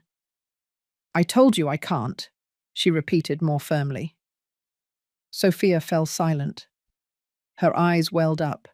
She walked slowly to the living room, hugging her notebook to her chest. Claire watched her for a few seconds and felt a pang. She was no longer the cold woman from before. The pride that used to sustain her was cracking. And inside, nothing solid remained. Night came quickly. Robert still hadn't returned from Marblehead. The children went to bed early, barely speaking. Claire remained sitting alone in the dining room, holding a cup of unsweetened tea. The clock struck 11 o'clock when the first symptoms began. Dizziness, A pang in her chest. Chills. She got up to look for a blanket, but her legs didn't respond well. She tripped over the corner of the rug and fell to her knees. She stayed there for a few seconds, trying to regain her balance, but her body folded uncontrollably. "Mary," she whispered without thinking. It was the first time in her life she had called her without contempt, like a call to the heart, a cry from the depths of her fragility. The sound woke Ethan, who came down with clumsy steps. Seeing her on the floor, he ran to her. "Mom, are you okay?" "I'm just tired." "You look pale. Help me sit down." The boy, with his weak but determined strength, supported her by the shoulders. He helped her up and led her to the couch. Claire sank into it and closed her eyes. "Don't tell your sister, okay? I don't want her to worry." Ethan nodded. Then he brought her a glass of water, which Claire drank slowly.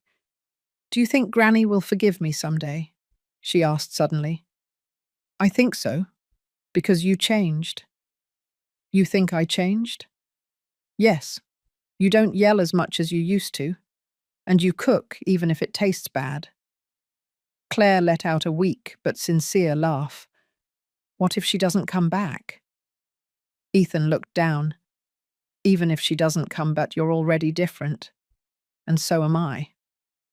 They spent the night like that, sitting in silence under the faint light of the dining room lamp. The next morning, Claire got up more slowly than usual. She showered, prepared breakfast as best she could, and walked to the utility room. She went in. The room was the same. The crooked crucifix, the folded bedspread, the empty drawers. But this time, Claire sat on the bed and didn't feel like an intruder. She felt, finally, in debt. She opened the lowest drawer. She wasn't looking for anything. She just wanted to understand.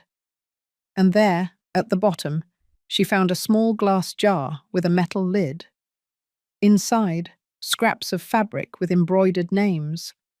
One said Sophia, another Ethan, and another Claire. Tears welled up without permission. Mary had embroidered her name, despite everything.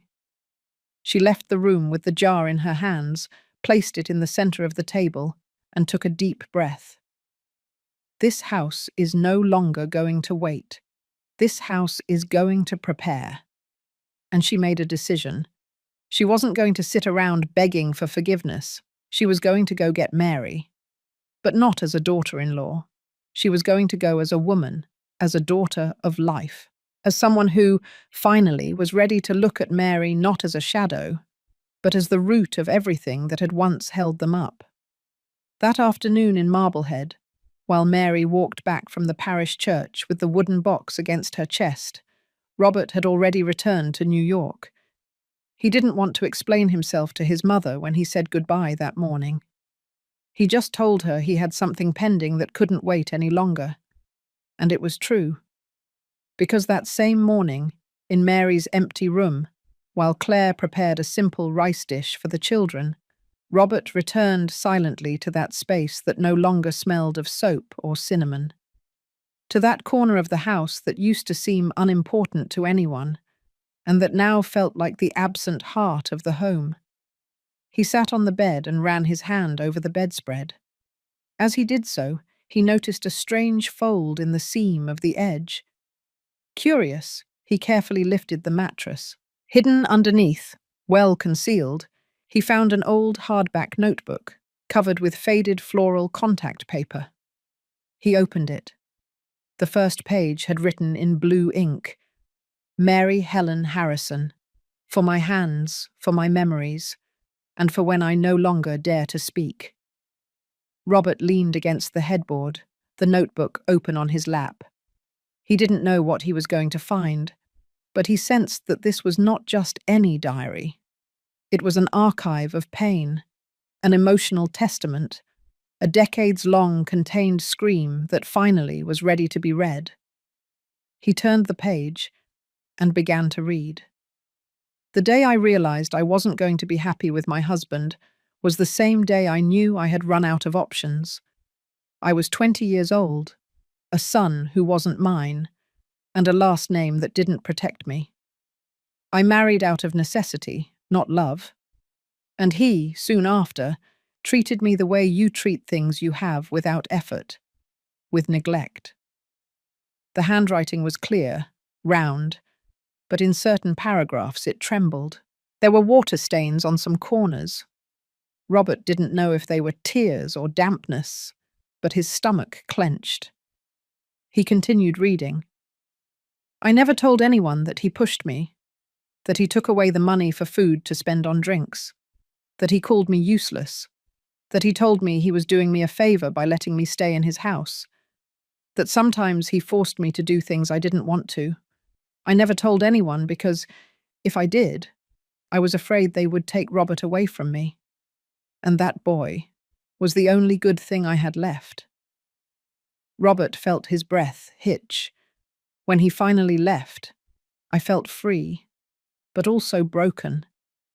I didn't know how to raise a child alone, but I also didn't know how to trust again.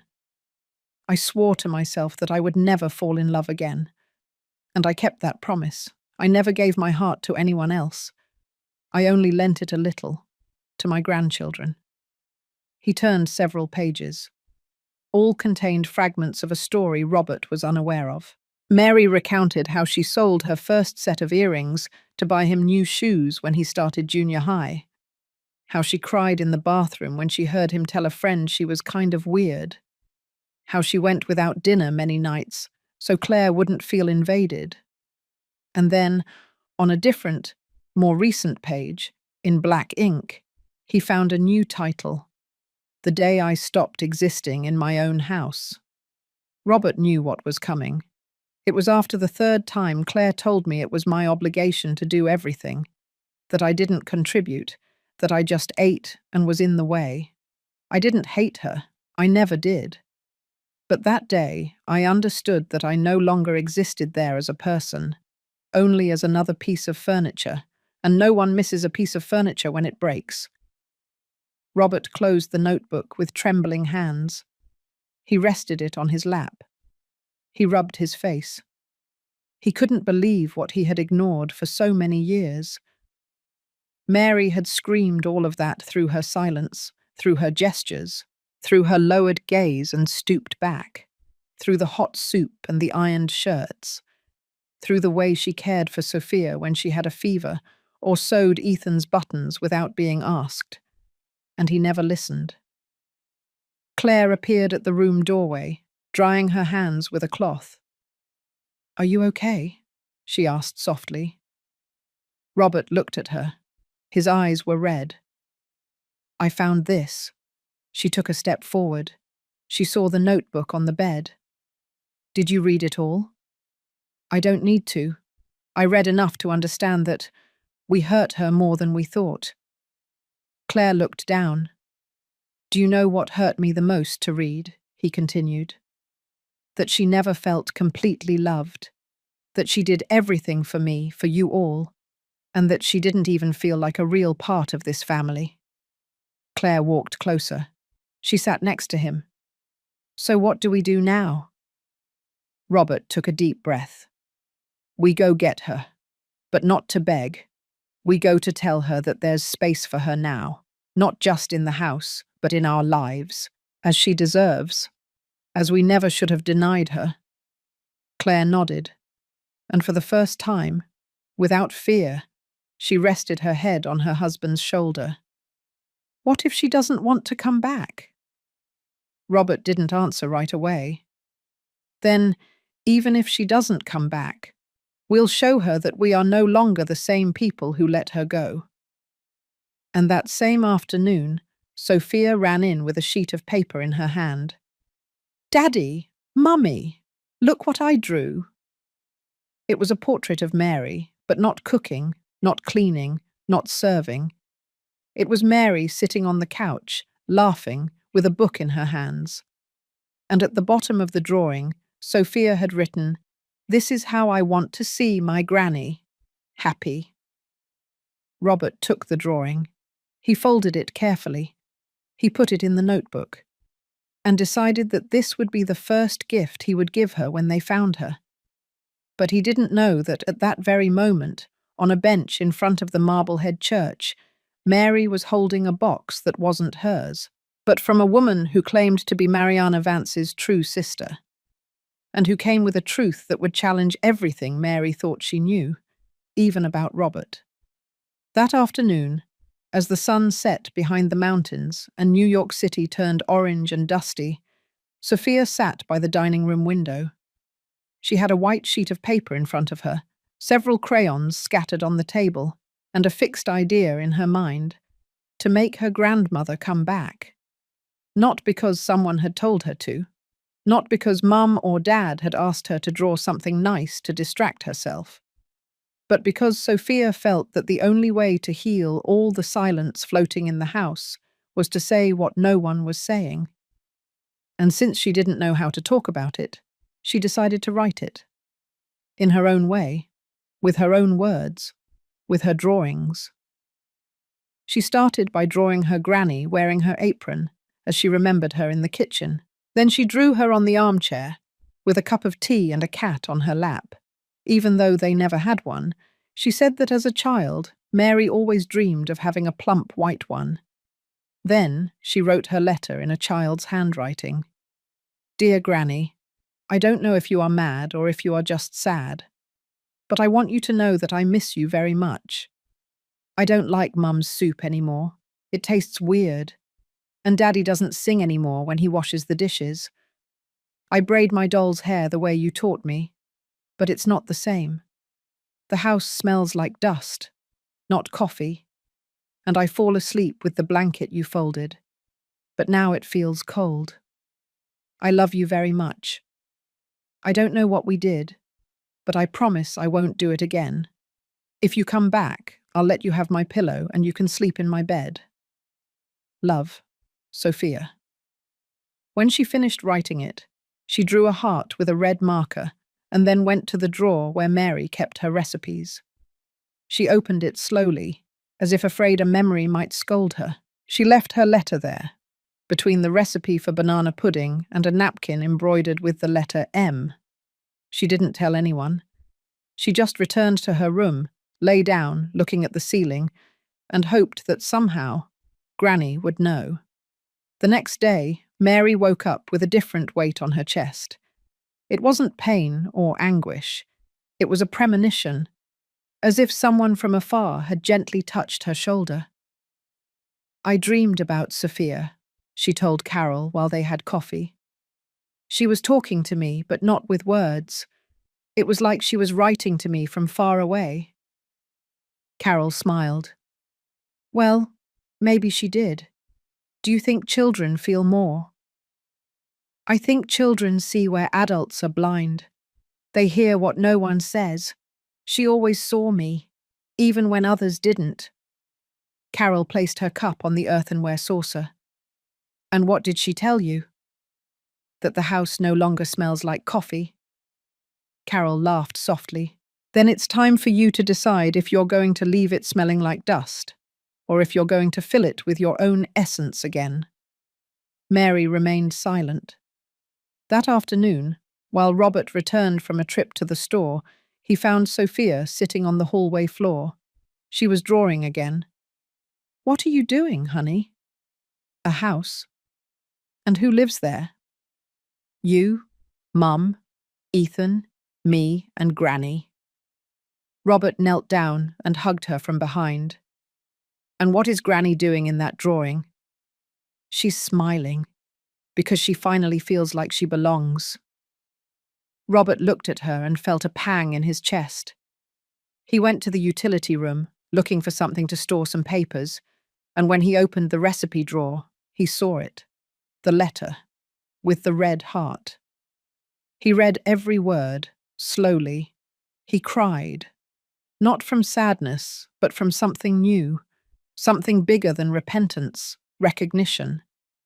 He took it to the room. He showed it to Claire. She covered her mouth when she read it.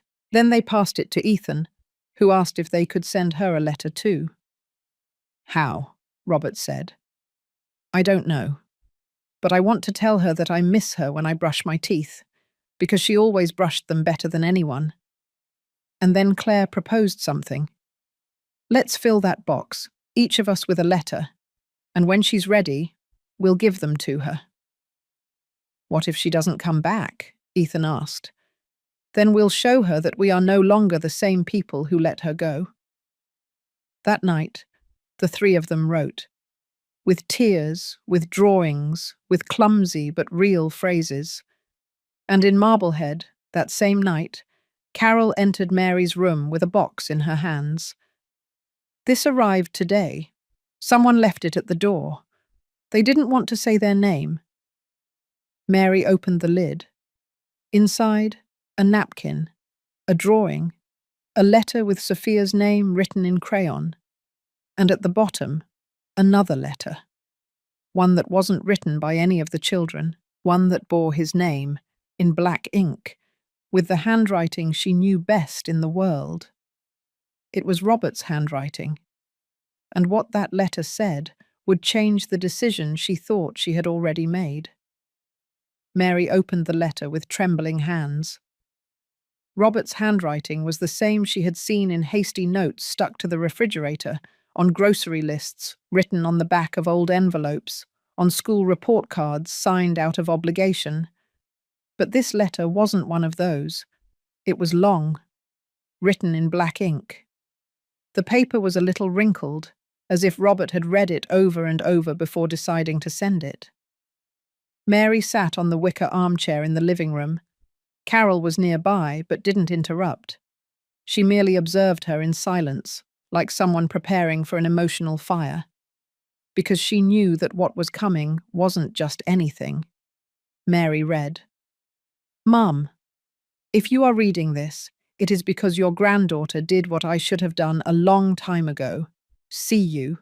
Not see you when you cooked, or when you washed, or when you prepared breakfast before anyone else. I mean really see you. See your tiredness, your loneliness, your silence. Mary took a deep breath. Her eyes began to fill with tears, but she didn't look away from the paper. I failed you many times. And the saddest thing is that I got used to failing you as if it were normal, because I grew up believing that mothers don't need to be seen, just to serve. But now I understand that you are also a woman, with desires, with fears, with wounds. And the most unfair thing of all is that you gave me everything without asking for anything in return. And still I never thanked you. Carol looked away. The atmosphere became dense, full of unspoken words. I have read your notebook. I have read your pain. And although I cannot erase what happened, I want you to know that since I read it, I am no longer the same. If you decide not to come back, I will understand. But if you decide to give us a second chance, I promise you will no longer be invisible. I promise I will honor you, not as a mother, but as the woman who saved me from an abandonment I didn't even know I had lived. Upon reaching the end, Mary pressed the paper against her chest. Her shoulders trembled. Carol went for a glass of water, but stopped before offering it. Do you want to be alone? Mary shook her head. No, stay, but I need to ask you something. Carol sat across from her. Why did you never tell me that you knew about the boy, that you knew he wasn't mine? Carol lowered her gaze. Because I guessed it, not because you told me. How? The day I saw you arrive with him in your arms, you didn't have any labor marks. You weren't swollen. Your eyes were empty, but your arms were firm, as if you were carrying a promise, not a son. Mary closed her eyes. I thought no one would notice. I noticed. But I understood that you didn't need questions. You needed respect. And I gave it to you, until now. Until now? Carol stood up. She walked toward her bedroom. It took a few minutes. When she returned, she held an old envelope sealed with red string in her hands. This arrived almost a year ago. A young man brought it. He said it was for you, that he didn't know if he was your relative, that he just wanted to leave it. Mary took the envelope. She recognized it instantly. The handwriting was the same as Mariana Vance's, but firmer, more adult. Who brought it? A young man, dark-haired, thin. He said his name was Gabriel Vance. Mary's heart stopped for a second. Vance? He said he was the son of Mariana's sister. Mary broke the seal. She took out the letter. Her eyes scanned the first lines. My name is Gabriel. My mother is Anne Vance. And all my life she told me a story about her missing sister, a sister who died giving birth, a son who was left in the hands of a brave woman. My mother always said that you, Mary Helen, were that woman, and that one day I had to find you, not to reclaim you, but to thank you, because that boy is my cousin, and he has a right to know. Mary let the letter fall onto the table. Her lips trembled. Robert has a living family. Carol walked closer. What are you going to do? Mary didn't answer right away. First, I'm going to read this calmly, and after that... Mary looked up. Her eyes shone with a mixture of fear and hope. After that, I will have to decide whether to open the last door that remains closed to me. What if that door hurts too? Then it will hurt, but I am no longer afraid of pain. I am afraid of continuing to carry secrets that no longer belong to me. Carol looked at her with respect.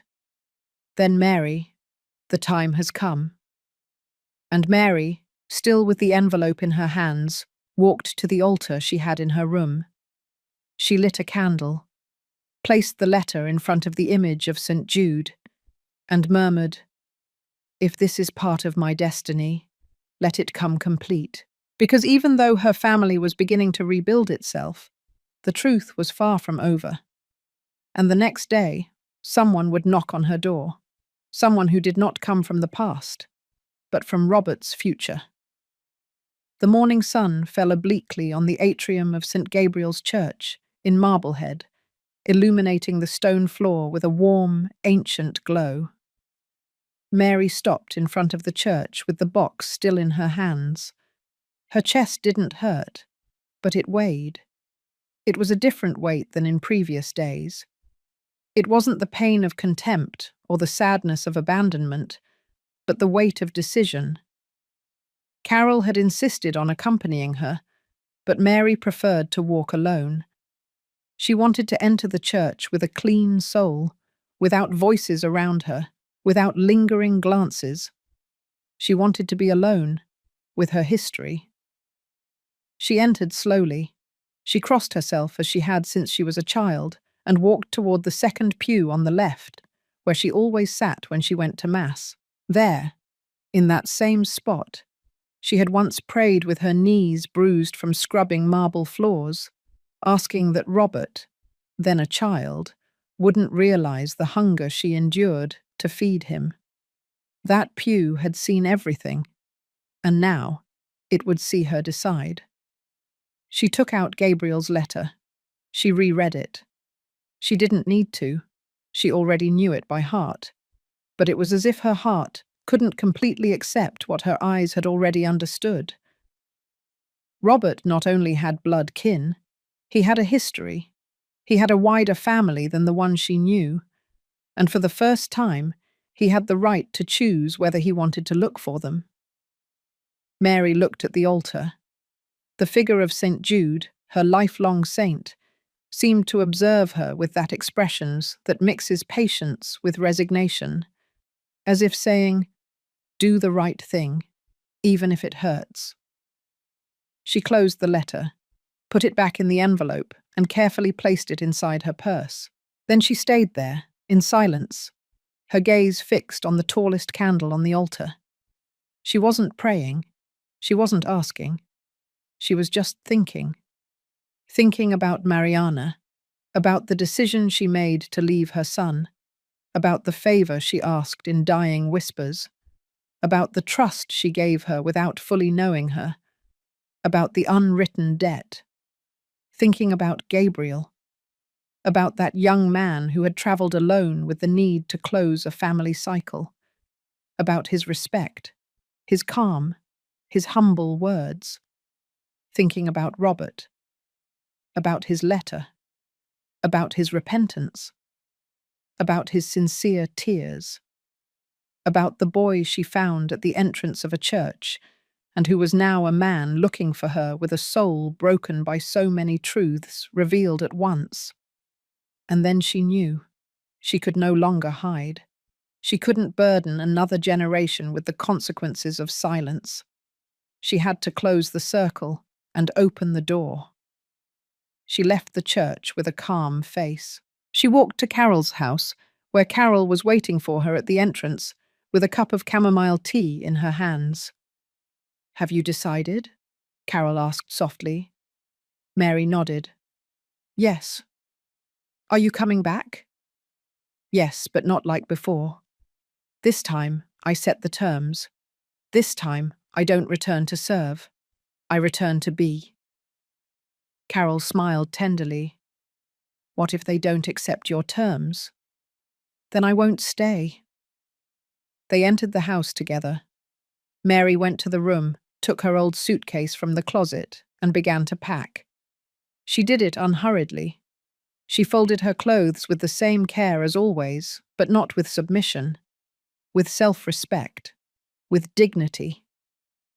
Claire had called her early. She told her they were waiting for her, but if she decided not to return, they would still understand.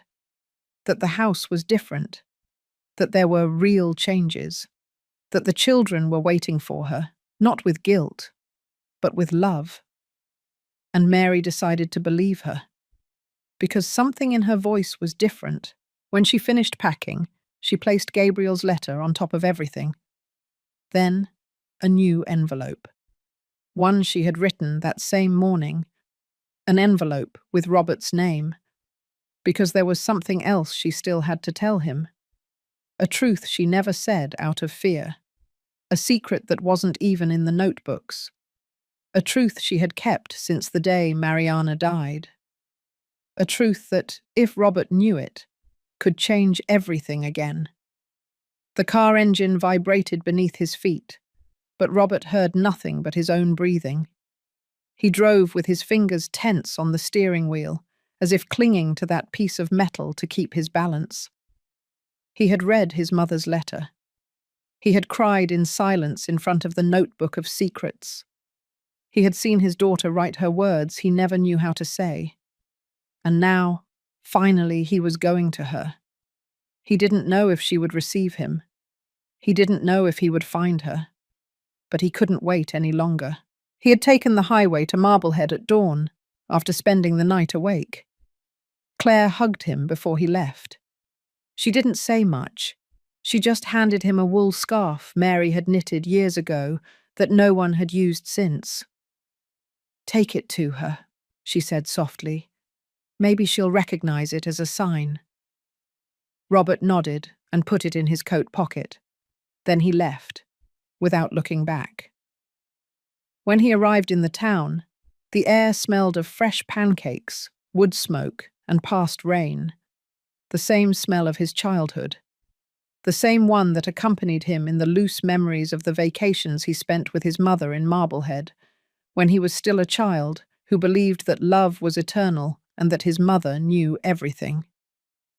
He parked the car in front of St. Gabriel's Church. He got out and walked with a firm step, but his heart was pounding. The last time he was there, Mary had left him talking to himself, with his head bowed, with a broken soul. This time, he didn't come to demand, nor to beg. He came to acknowledge. He asked a neighbor sweeping the sidewalk for Carol. She smiled tenderly. "Robert, right? You remember me?" "Of course. You look just like your mother when she was young. Come in." She's with Mrs. Mary in the kitchen. Robert's stomach clenched. He climbed the 3 porch steps as if they weighed 100 years. He knocked twice. He heard footsteps. And then the door opened. There she was, Mary, wearing a floral apron and her hair pulled back in a braid. She held a wooden spoon in her hand, and an embroidered handkerchief hung from her pocket. Her face, though wrinkled, had a strength he hadn't seen in a long time. She didn't say anything. Neither did Robert. They looked at each other for several seconds. Then he took the scarf from his coat and placed it in her hands. "I didn't know if you'd ever want anything from this house again," he said, barely a whisper. "But Sophia left it for you. She said you knitted it for yourself, and that if you put it on, it meant you were coming back." Mary held the scarf for an instant. Then she looked at him. "And what do you think?" Robert swallowed. "I think that this time you deserve to choose, not to be asked to stay, but to be given reasons to want to." "And have you learned to give reasons?" "I'm working on it." Carol appeared behind her with a gentle smile. "Do you want to come in, son? We have spiced coffee and fresh bread." Mary didn't move, until, without a word, she stepped aside and let him enter. Robert crossed the threshold with a heavy heart. He walked into the kitchen, where everything smelled like a real home, like belonging, like the dignity his mother had reconquered. They sat down at the table. Mary poured the coffee with the same delicacy as always. Robert watched her intently. Every movement, every pause. It was as if he were seeing a new woman, but with her essence intact. He took Gabriel's letter from the inside pocket of his coat. He placed it on the table. Mary didn't touch it. "I already read it," she said. "Then you already know I have family, that there's someone else out there." "Yes, and I know you deserve to meet them, but there's something you still don't know." Robert looked at her, confused. "What?" Mary took a deep breath. Then she stood up and went to the room. She returned with a small, wrinkled envelope. She placed it in front of him. "I didn't give you this letter before, because I thought you weren't ready." Robert took it with trembling hands. He broke the seal. He began to read. And in that letter there was a confession that didn't come from Mariana, nor from Gabriel, nor from Father John. It was a confession that came directly from Mary, and what it said would put his entire past in a completely different light. Robert's hands were cold. The envelope his mother had given him weighed as if it contained more than a simple letter. Mary wasn't looking at him. Her gaze was fixed on the window overlooking Carol's patio, where the flower pots hung like memories, alive, but exposed to the wind. "Are you sure you want to read it now?" she asked without turning around. "I didn't come all this way to keep running, Mum," Robert replied, his voice low. "Don't call me Mum, not after what you're about to read." Robert looked at her. His heart skipped a beat, not because of the phrase, but because of the way she said it, with a sadness so old it seemed not to belong only to her. Mary stood up. She walked to the dining room, unhurriedly, silently. Robert followed her. They both sat face to face. The envelope remained on the table between them, like an invisible barrier, until Robert opened it. He took out the sheet. It was written in Mary's steady, neat handwriting. Every word was forcefully inked, as if the hand that wrote it had wanted to make it clear that these were not casual phrases. They were confessions. He began to read. "Robert, you already know you weren't born of me. But what you don't know is how you came into my arms. You weren't left in a church, as I first told you. You weren't given up by a desperate mother. You were stolen." Robert felt the air disappear from his lungs. He continued reading, his heart pounding.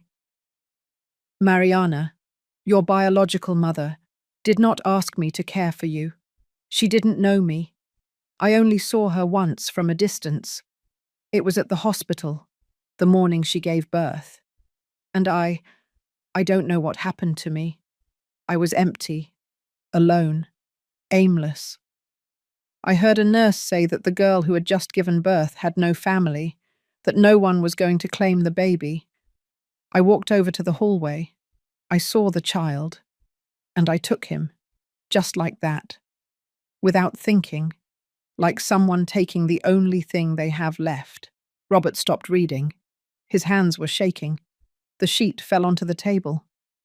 You stole me, he asked in a low voice, in a tone that had neither anger nor sadness, but a mixture of incredulity and vertigo. Mary didn't look up. Yes. Why? Because I had nothing, because I felt invisible, because at that instant I felt that destiny put you in front of me. Robert stood up. He paced the room. He didn't know whether to cry or scream. It was as if the history he had just begun to piece together was now crumbling again. All this time, all my life. I loved you as if you were mine, Mary interrupted without raising her voice. And I don't regret that. But I didn't tell you because I knew there was no way to justify it. And Mariana? Did you look for her? Afterward, yes. But when I went back to the hospital, she was gone. No one would tell me anything. And over the years, I thought she had died. Until I learned she had a sister, Anne, Gabriel's mother. Robert stopped. The name echoed in his head. So I do have living family? Yes, and they don't know the complete truth, only what I allowed to leak, that you had been left, that I saved you, but that wasn't how it happened. The silence became eternal, until Robert sat down again. I don't know what to feel, he said, because I hate you and I love you, because you made me lose everything, but you did it based on a lie. I don't expect you to forgive me, Mary said, her voice broken. I just needed you to hear it from me, before anyone else. Robert looked at her, and for an instant he saw her as if she were a different woman, a broken woman, a brave woman, a misguided woman. Why now? Because I don't want to die without giving you the option to choose. Choose what? If you want to continue calling me Mum, or just Mary. Robert was silent, and then, with eyes full of tears, but a firm voice, he said, I'm going to keep calling you Mum. Mary looked up. Not because you deserve it, but because that's what you are. You made a mistake, a grave one. But I cannot deny what you planted. I cannot deny what you gave me. She began to cry, this time without hiding, without looking at the ground, like someone releasing a 40-year burden. Robert walked closer. He hugged her, not like before, not as a scared son or a guilty adult. He hugged her as a man who understands that love, sometimes, also comes from mistakes that become decisions. But what neither of them knew was that someone else was already on their way.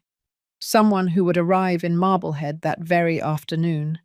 Someone with Mariana's face, and the words of a truth that was still missing from the story. The dining room clock struck 4 o'clock in the afternoon. The air in Carol's house was heavy with memories, recent conversations, revealed truths. Mary remained silent, her arms crossed, sitting in her chair by the window. Robert was still in the guest room, digesting every word of the letter his mother had confessed to him with a bleeding soul. But there was something else. Carol knew it, and she couldn't keep quiet any longer. She prepared coffee. She made it the way Mary had taught her when they were young, with brown sugar and a cinnamon stick. She poured it into an earthenware cup and placed it in front of her. "Do you have the strength for one more truth?" she asked. Mary looked up, tired but lucid. "If I've endured mine, I can handle yours." Carol sat on the other side of the table. She opened a drawer in the dresser, took out a small wooden box, the same one where she kept things she didn't want to see every day. She put it between them. "That is yours," she said. Mary frowned. "What is it?" "Money. The money I borrowed from you more than 20 years ago." Mary was silent. "That was a lifetime ago, and I spent that whole life pretending I had forgotten it, that you didn't need it back, that you never mentioned it because you didn't care." "I didn't care," Mary replied without anger. "I did it because you were my friend." Carol pressed her lips together. She swallowed. "But now I understand that even though you didn't say it, I should have returned it. Not out of obligation, but out of dignity. Because just as you gave, I should have honored it. But I kept quiet, just like you." She opened the box. Inside were several bundles of bills carefully rolled up, kept in recycled paper envelopes. There was also a note. "I have been saving them every year, a little, when I could. A little when I remembered what you kept silent about. Today, I want you to take it, not as payment, but as a symbol. That I don't want to owe you anything else, not with money, nor with affection, nor with silence." Mary looked at her for a long time. Then she took the box, closed it, and pushed it back. "I don't want it, Carol." "You already paid it, Carol. You paid it the day you opened your house to me when I had nowhere to go. You paid it when you gave me back the name I had forgotten. You paid it by sitting next to me when even my son didn't dare to." Carol looked down. Mary stood up, walked to her and took her hands. "You don't owe me anything, because I don't owe you anything either. All that remains is what we are now, and that you don't pay for with bills." At that moment, the street door opened. Robert appeared in the frame, his eyes still red, but serene. "Gabriel is here." The two women looked at him surprised. "Gabriel?" Mary asked. "Yes. He came all the way here. He's on the curb. He didn't want to come in without your permission." Mary tightened her grip on the handkerchief in her pocket. "Did you tell him I read his letter?" "No. I just told him you're alive, that you're strong, and that you already know who he is." Carol stood up and went to the door. She peered out. There he was, a young man around 30 years old, tall, thin, with a serious face, but with the same eyes Mary had seen in the mirror for decades. Eyes that Robert also had. Mariana's eyes. "Shall I let him in?" Carol asked, as if she knew that what was about to happen would mark the beginning of a new chapter. Mary remained silent, and then without moving, she said, "Tell him to come in." Gabriel entered, and with him, a truth that neither the letters, nor the silences, nor the years had been able to touch. A living truth, of flesh and blood. And in his hand, Gabriel held a worn photograph of a young woman, one Mary hadn't seen since the night she changed her destiny forever. Gabriel entered the house slowly, his face serene, but his eyes bright. He held a black and white photograph in his right hand. It was the only image he had of Mariana, his aunt, the woman he never met, but who he had heard named throughout his childhood as a half-buried whisper. Mary remained standing, next to the table. Carol and Robert looked at her without daring to speak. Gabriel walked up to her and held out the photo. "This is my Aunt Mariana," he said. "My mother's only sister. Her absence raised me." Mary took the image with firm hands. Her heart constricted. She recognized that young face, that sweet but sad look. It was her, the same one she saw in the hospital delivery room that morning, the same one who gave meaning to her life and her guilt. "I didn't think I would ever see her face again," she murmured. Gabriel nodded. "My mother didn't talk much about her. She said it was a painful subject. But in the last few years, before she died, she told me everything she knew.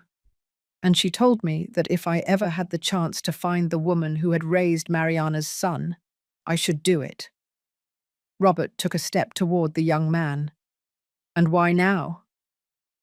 "Because I also want to know who I am," Gabriel replied without hesitation. "And because he pointed to Robert, has the right to know where he comes from." Mary sat down. The photograph remained on the table, next to the letter he had given her days before. She was silent for a long time. No one dared to interrupt her. "Did you know that I took him?" she finally asked, without looking at him. "Yes," he replied. "I found out recently, from a letter my mum left me before she died. And I also knew you didn't do it out of malice." Mary looked at him for the first time with eyes full of tears. "No, I did it out of desperation, out of emptiness, out of a need to love someone who wasn't mine, but who became more mine than anyone." "And I respect that," Gabriel said. "But Robert deserves to know everything. He deserves to decide if he wants to meet the rest of our family." "And you too," Mary nodded. "I didn't come here to take anything away," Gabriel added. "I came to add, to heal, to close something that has been open for more than 30 years. Robert took a step toward his mother. "Mum?" Mary looked at him. "What are you going to do?" She sighed. "I'm going to tell the truth, even if it hurts.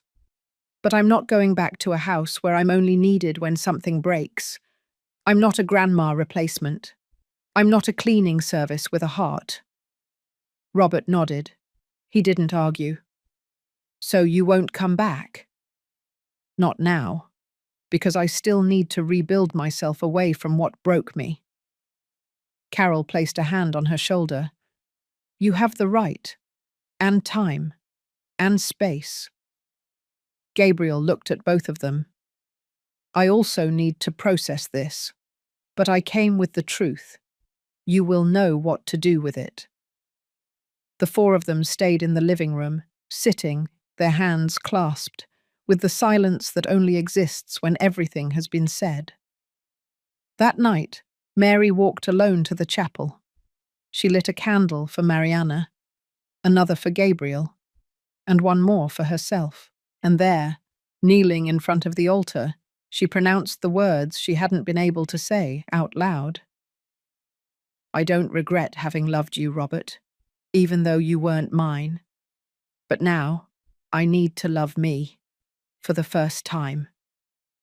But while she was finally trying to let go of the past, something was happening in New York. Claire, in Mary's room, was opening the last box that remained closed. One she had respected for years. And inside that box, among old photos, she found something she didn't expect. A sheet signed by a notary, with a will no one knew existed. The afternoon light filtered through the curtains of the utility room. Mary's room was still the same as the day she left. The towels neatly folded, the crucifix crooked on the wall, and the dresser with the white tablecloth she herself embroidered with green threads. Nothing had changed. But Claire was no longer the same. She was there, alone, standing in front of the small wooden dresser where Mary kept everything that didn't fit on the table. And with trembling hands, she dared to open it. She wasn't looking for anything in particular. She just needed to understand, to feel, to connect. Among the sheets, handkerchiefs, and old clothes, she found a tin box, somewhat rusty, wrapped in a blue plaid blanket. She opened it carefully. Inside were photos of Robert as a child, birthday cards with clumsy drawings signed by Sophia and Ethan, recipe clippings, holy cards, and, at the bottom, a manila envelope sealed with a notary's stamp. Claire felt a jolt in her chest. She took it out. It was addressed to Mary Helen Harrison. She opened the metal clasp and slid out the contents. It was a will, signed by a New York notary, dated more than 5 years ago. Claire read line by line, every word hitting her soul like a stone. I, Mary Helen Harrison, in full use of my mental and physical faculties, declare my will regarding my material assets. She moved to the central paragraph, her eyes clouded. I declare that the house where I currently reside, located in the Forest Hills neighborhood, was acquired with funds from the sale of my personal property in Appalachia, for which reason I have full rights over it, regardless of the name under which it was registered. Claire brought her hands to her mouth. Mary had not only sold her home for Robert, she had also put the house in his name, but the property legally belonged to her. She continued reading. And I leave as sole and universal heirs of said property my grandchildren, Sophia and Ethan, for being the ones who saw me without conditions, the ones who looked for me with their hearts, not out of need. Claire let out a sob. She fell to her knees in front of the bed. She rested the will on the bedspread. She closed her eyes, and there, regardless of pride, without thinking about her dignity, she prayed. Mary, if you can hear me, forgive me, not for having yelled at her, nor for having forced her to serve, but for having believed that she had nothing, when, in reality, she had given everything. Hours later, Claire packed a change of clothes, put the will in an envelope, and left the house without telling Robert or the children anything. She took the bus to the train station, and from there a ride-share to Marblehead. She already knew the address. Robert had given it to her days before. He said Mary was staying at Carol's house, her lifelong friend. Claire didn't know how she would be received, but she also couldn't continue living with the biggest moral debt of her life. When she arrived at the street, the sky was starting to darken. She knocked softly on the door, once, twice. No one opened. She walked toward the side gate. She pushed it slightly and heard voices inside. Mary, she called. Carol? The patio was illuminated with yellow light. There was a scent of freshly baked bread and spiced coffee. Claire advanced slowly. Her footsteps echoed on the ground as if she were invading a sacred space. In the living room, Carol was knitting silently. Mary was sitting next to Gabriel, looking at an old photograph. Carol was the first to see her. Good evening. Claire nodded, her eyes teary. May I? Mary slowly turned her face. Her gaze had no hardness, only distance. What are you doing here, Claire? Claire walked closer. She opened her purse. She took out the will. She placed it on the table. She took a step back. And then she knelt down. I didn't come to beg you to come back, she said, her voice broken. I came to give you back your place. I came to give you the right that was always yours, the house, your dignity, your history. Mary didn't move. I don't deserve your forgiveness, I know, but Sophia and Ethan do deserve for you to see them grow up, for you to continue guiding them, for you to teach them that love is not begged for, but it is honored. Silence. I am not the same woman who humiliated you. Today I know that you were a mother to everyone. And I was blind. Mary took a deep breath. Then she stood up. She walked up to Claire.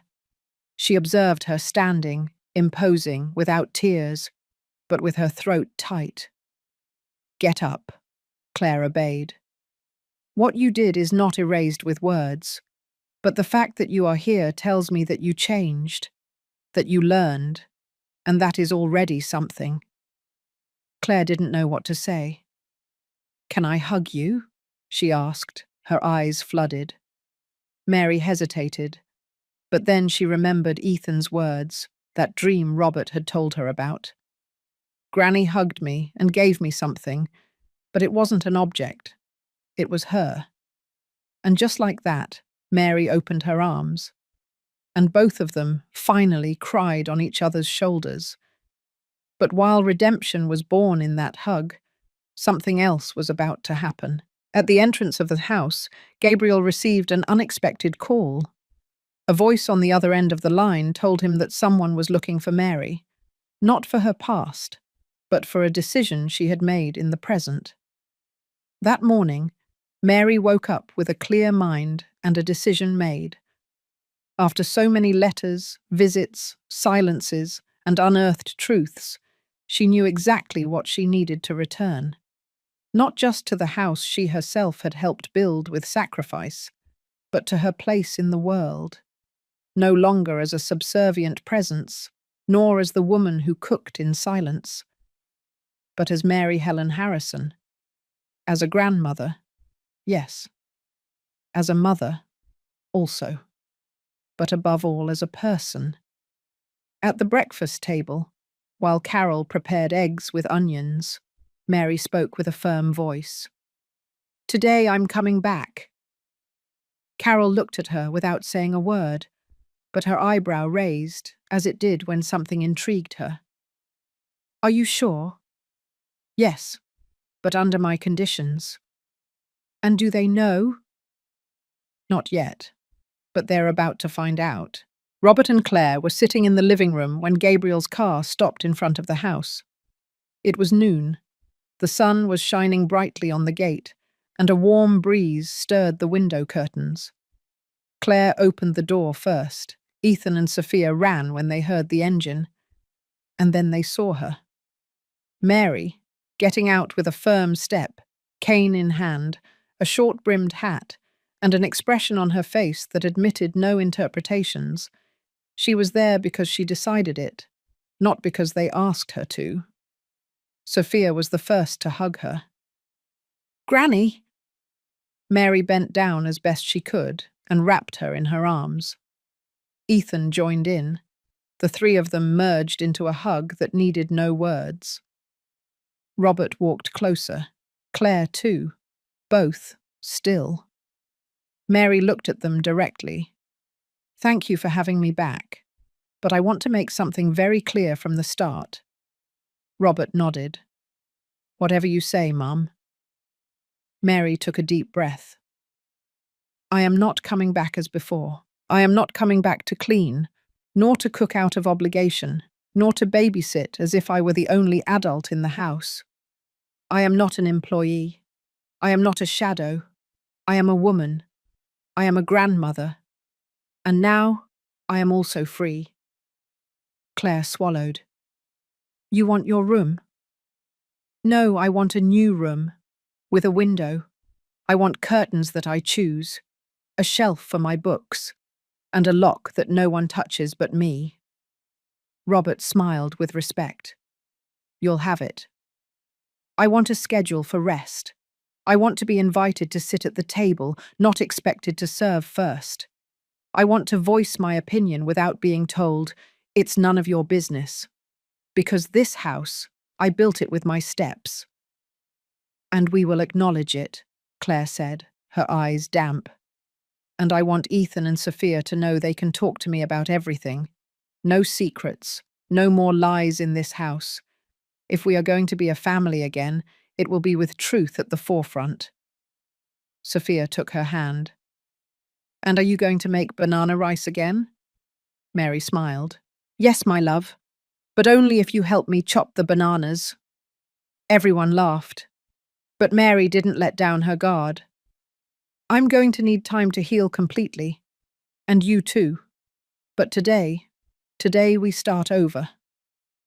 Robert hugged her without saying anything. That afternoon, Mary settled into the room they used to store old things. Robert and Ethan cleaned it. Claire hung the curtains. Sophia decorated it with drawings. And Gabriel, from a corner, watched with bright eyes how that seemingly fragile woman took control of her story again. "Are you staying long?" Mary asked him while they had coffee on the patio. "As long as it takes to close all this," Gabriel replied. "And for Robert to see me for what I am, family." "He is," Robert said from the kitchen.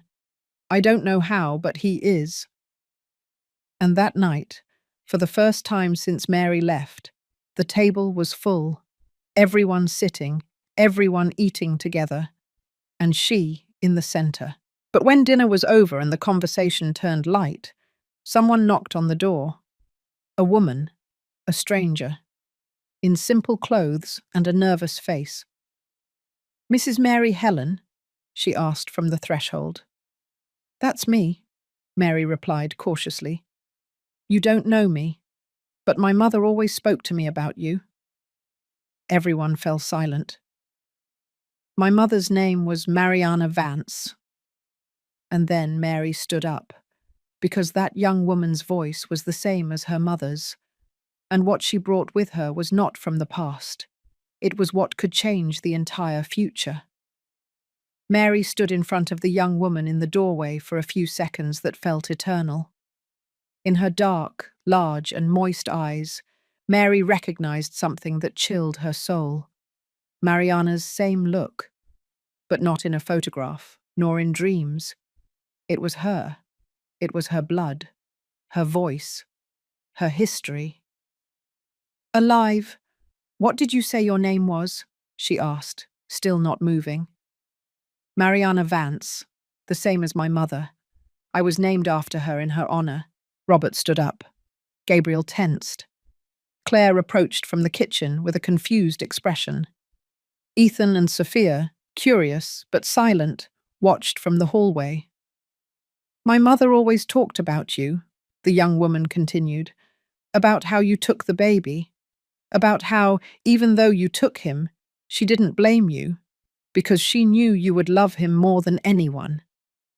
Mary couldn't believe what she was hearing. She knew that I... Yes, she always knew. She didn't die at the hospital. She survived, but she was in a coma for weeks. And when she woke up, the baby was gone. She never wanted to file a police report. She said that if someone had taken him, it was because they needed him more than she did. But she made me promise that I would find you someday, and that I would give you this. She took a wrinkled envelope from her backpack. She held it out to Mary. The old woman took it without words. "Thank you," she finally murmured, her voice hoarse. "I didn't know she had forgiven me." "She didn't just forgive you," Mariana said. "She thanked you. Every day." The atmosphere in the living room was so dense that none of the adults were breathing normally, until Sophia, with the naturalness of someone who is not yet broken by life, said, "So you are family too?" Mariana looked at her and smiled for the first time. "Yes, but I came to meet you, not to reclaim anything." "Do you want to stay for dinner?" Ethan asked. Mary laughed softly, wiping a tear with her cardigan sleeve. "In this house, food is never denied to anyone who comes with truth in their hands." That night, for the first time, the house was not a space of tensions, but of encounters. The kitchen smelled of banana rice, as it did in the old days. Claire helped Mary without being asked. Robert peeled the bananas, Ethan set the table, Sophia decorated it with embroidered napkins, and Mariana sat with them, not as a visitor, but as a piece that had always been missing from the puzzle. During dinner, Mary read Mother Mariana's letter out loud to them. In it, the woman recounted how she resigned herself to living without her son, blindly trusting the woman who had raised him. She also recounted that she never felt hatred, only hope. And at the end, she wrote a phrase that brought tears to everyone present. Love doesn't always choose the right path. Sometimes it makes mistakes, but if it cares in the end, then it's worth it. Robert couldn't stop looking at Mariana, the daughter. It was like looking at a part of himself that had always been alien to him. Claire squeezed his hand under the table. Sophia rested her head on Mary's arm. Ethan ate in silence, his eyes wide open. "This house is no longer the same," Mary murmured, looking around. "And I'm glad it's not." "Are you going to stay, Granny?" Sophia asked. Mary looked at her and smiled. "I'm never going to leave again." Mariana raised her coffee cup. "Then may this be the first toast of many." And everyone raised theirs. No one said cheers, but everyone toasted with their eyes.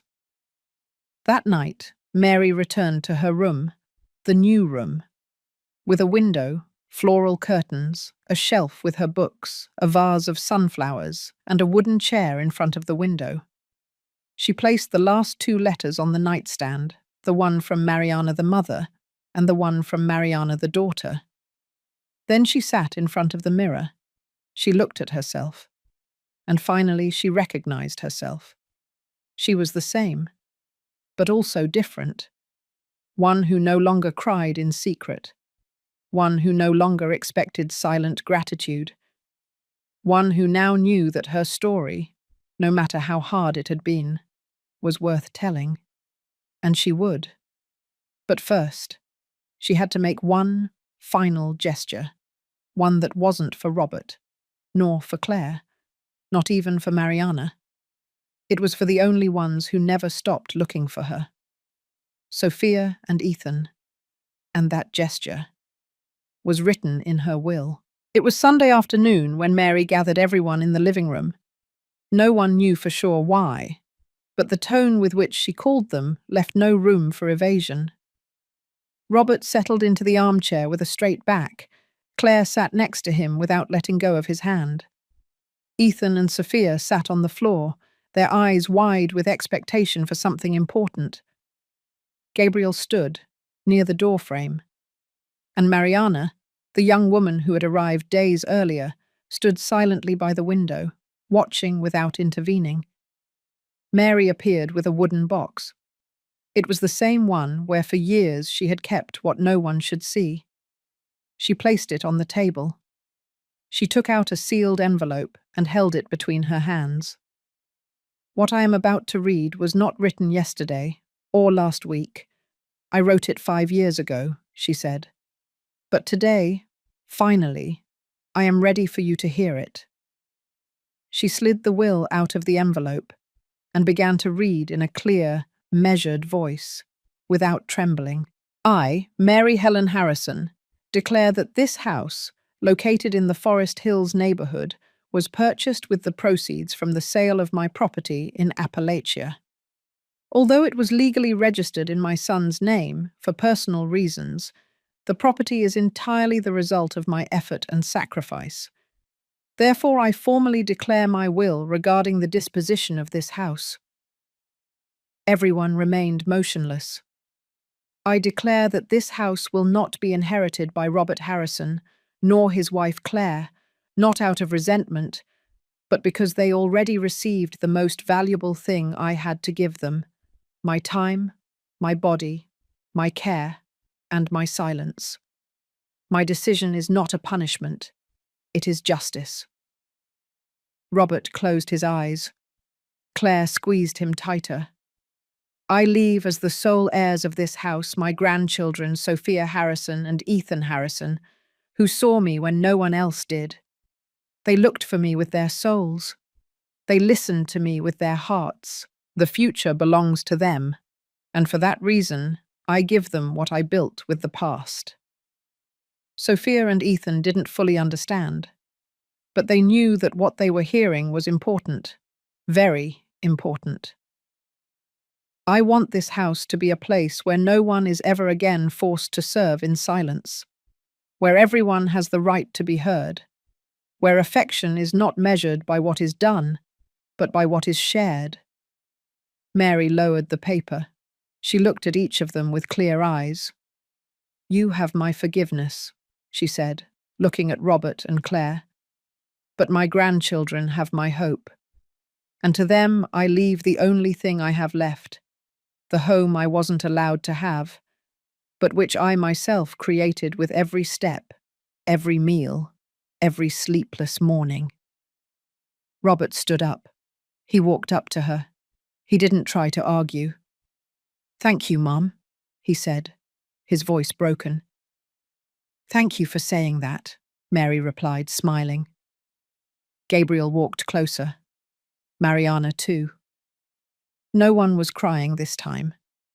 It was a scene of calm, as if after so much, finally time had stopped, just to give them the chance to start over. Sophia walked up to her grandmother and asked in a soft voice, "So, is this house ours now?" Mary bent down, looked her in the eyes, and stroked her hair. "It's yours, my love. But the most important thing is not that it's yours on paper, but because you learned not to take me for granted. And that is worth more than a signature. And can we hang your photos on all the walls? Only if you let me smile in every one." Everyone laughed. That night, Sophia drew Mary again. But not in the kitchen, not sweeping, nor wearing an apron. She drew her sitting on the porch, with a cup of tea, surrounded by plants, looking at the sky. And underneath she wrote in large letters, "Now Granny really lives here. If you made it this far, thank you for joining us in this story that taught us that it's not just about blood or duties, but about respect, recognition, and real love." If this story touched your heart, don't forget to subscribe to the channel, like the video, turn on the notification bell so you don't miss the next stories, and leave us the word "root" in the comments to let us know you stayed until the end. And if you want to help us continue sharing stories that truly touch the soul, you can leave a super thanks. Your support makes it possible for this channel to continue creating deep and human content like this. Thank you for staying. Thank you for feeling. And thank you, like Mary, for not stopping believing in new beginnings.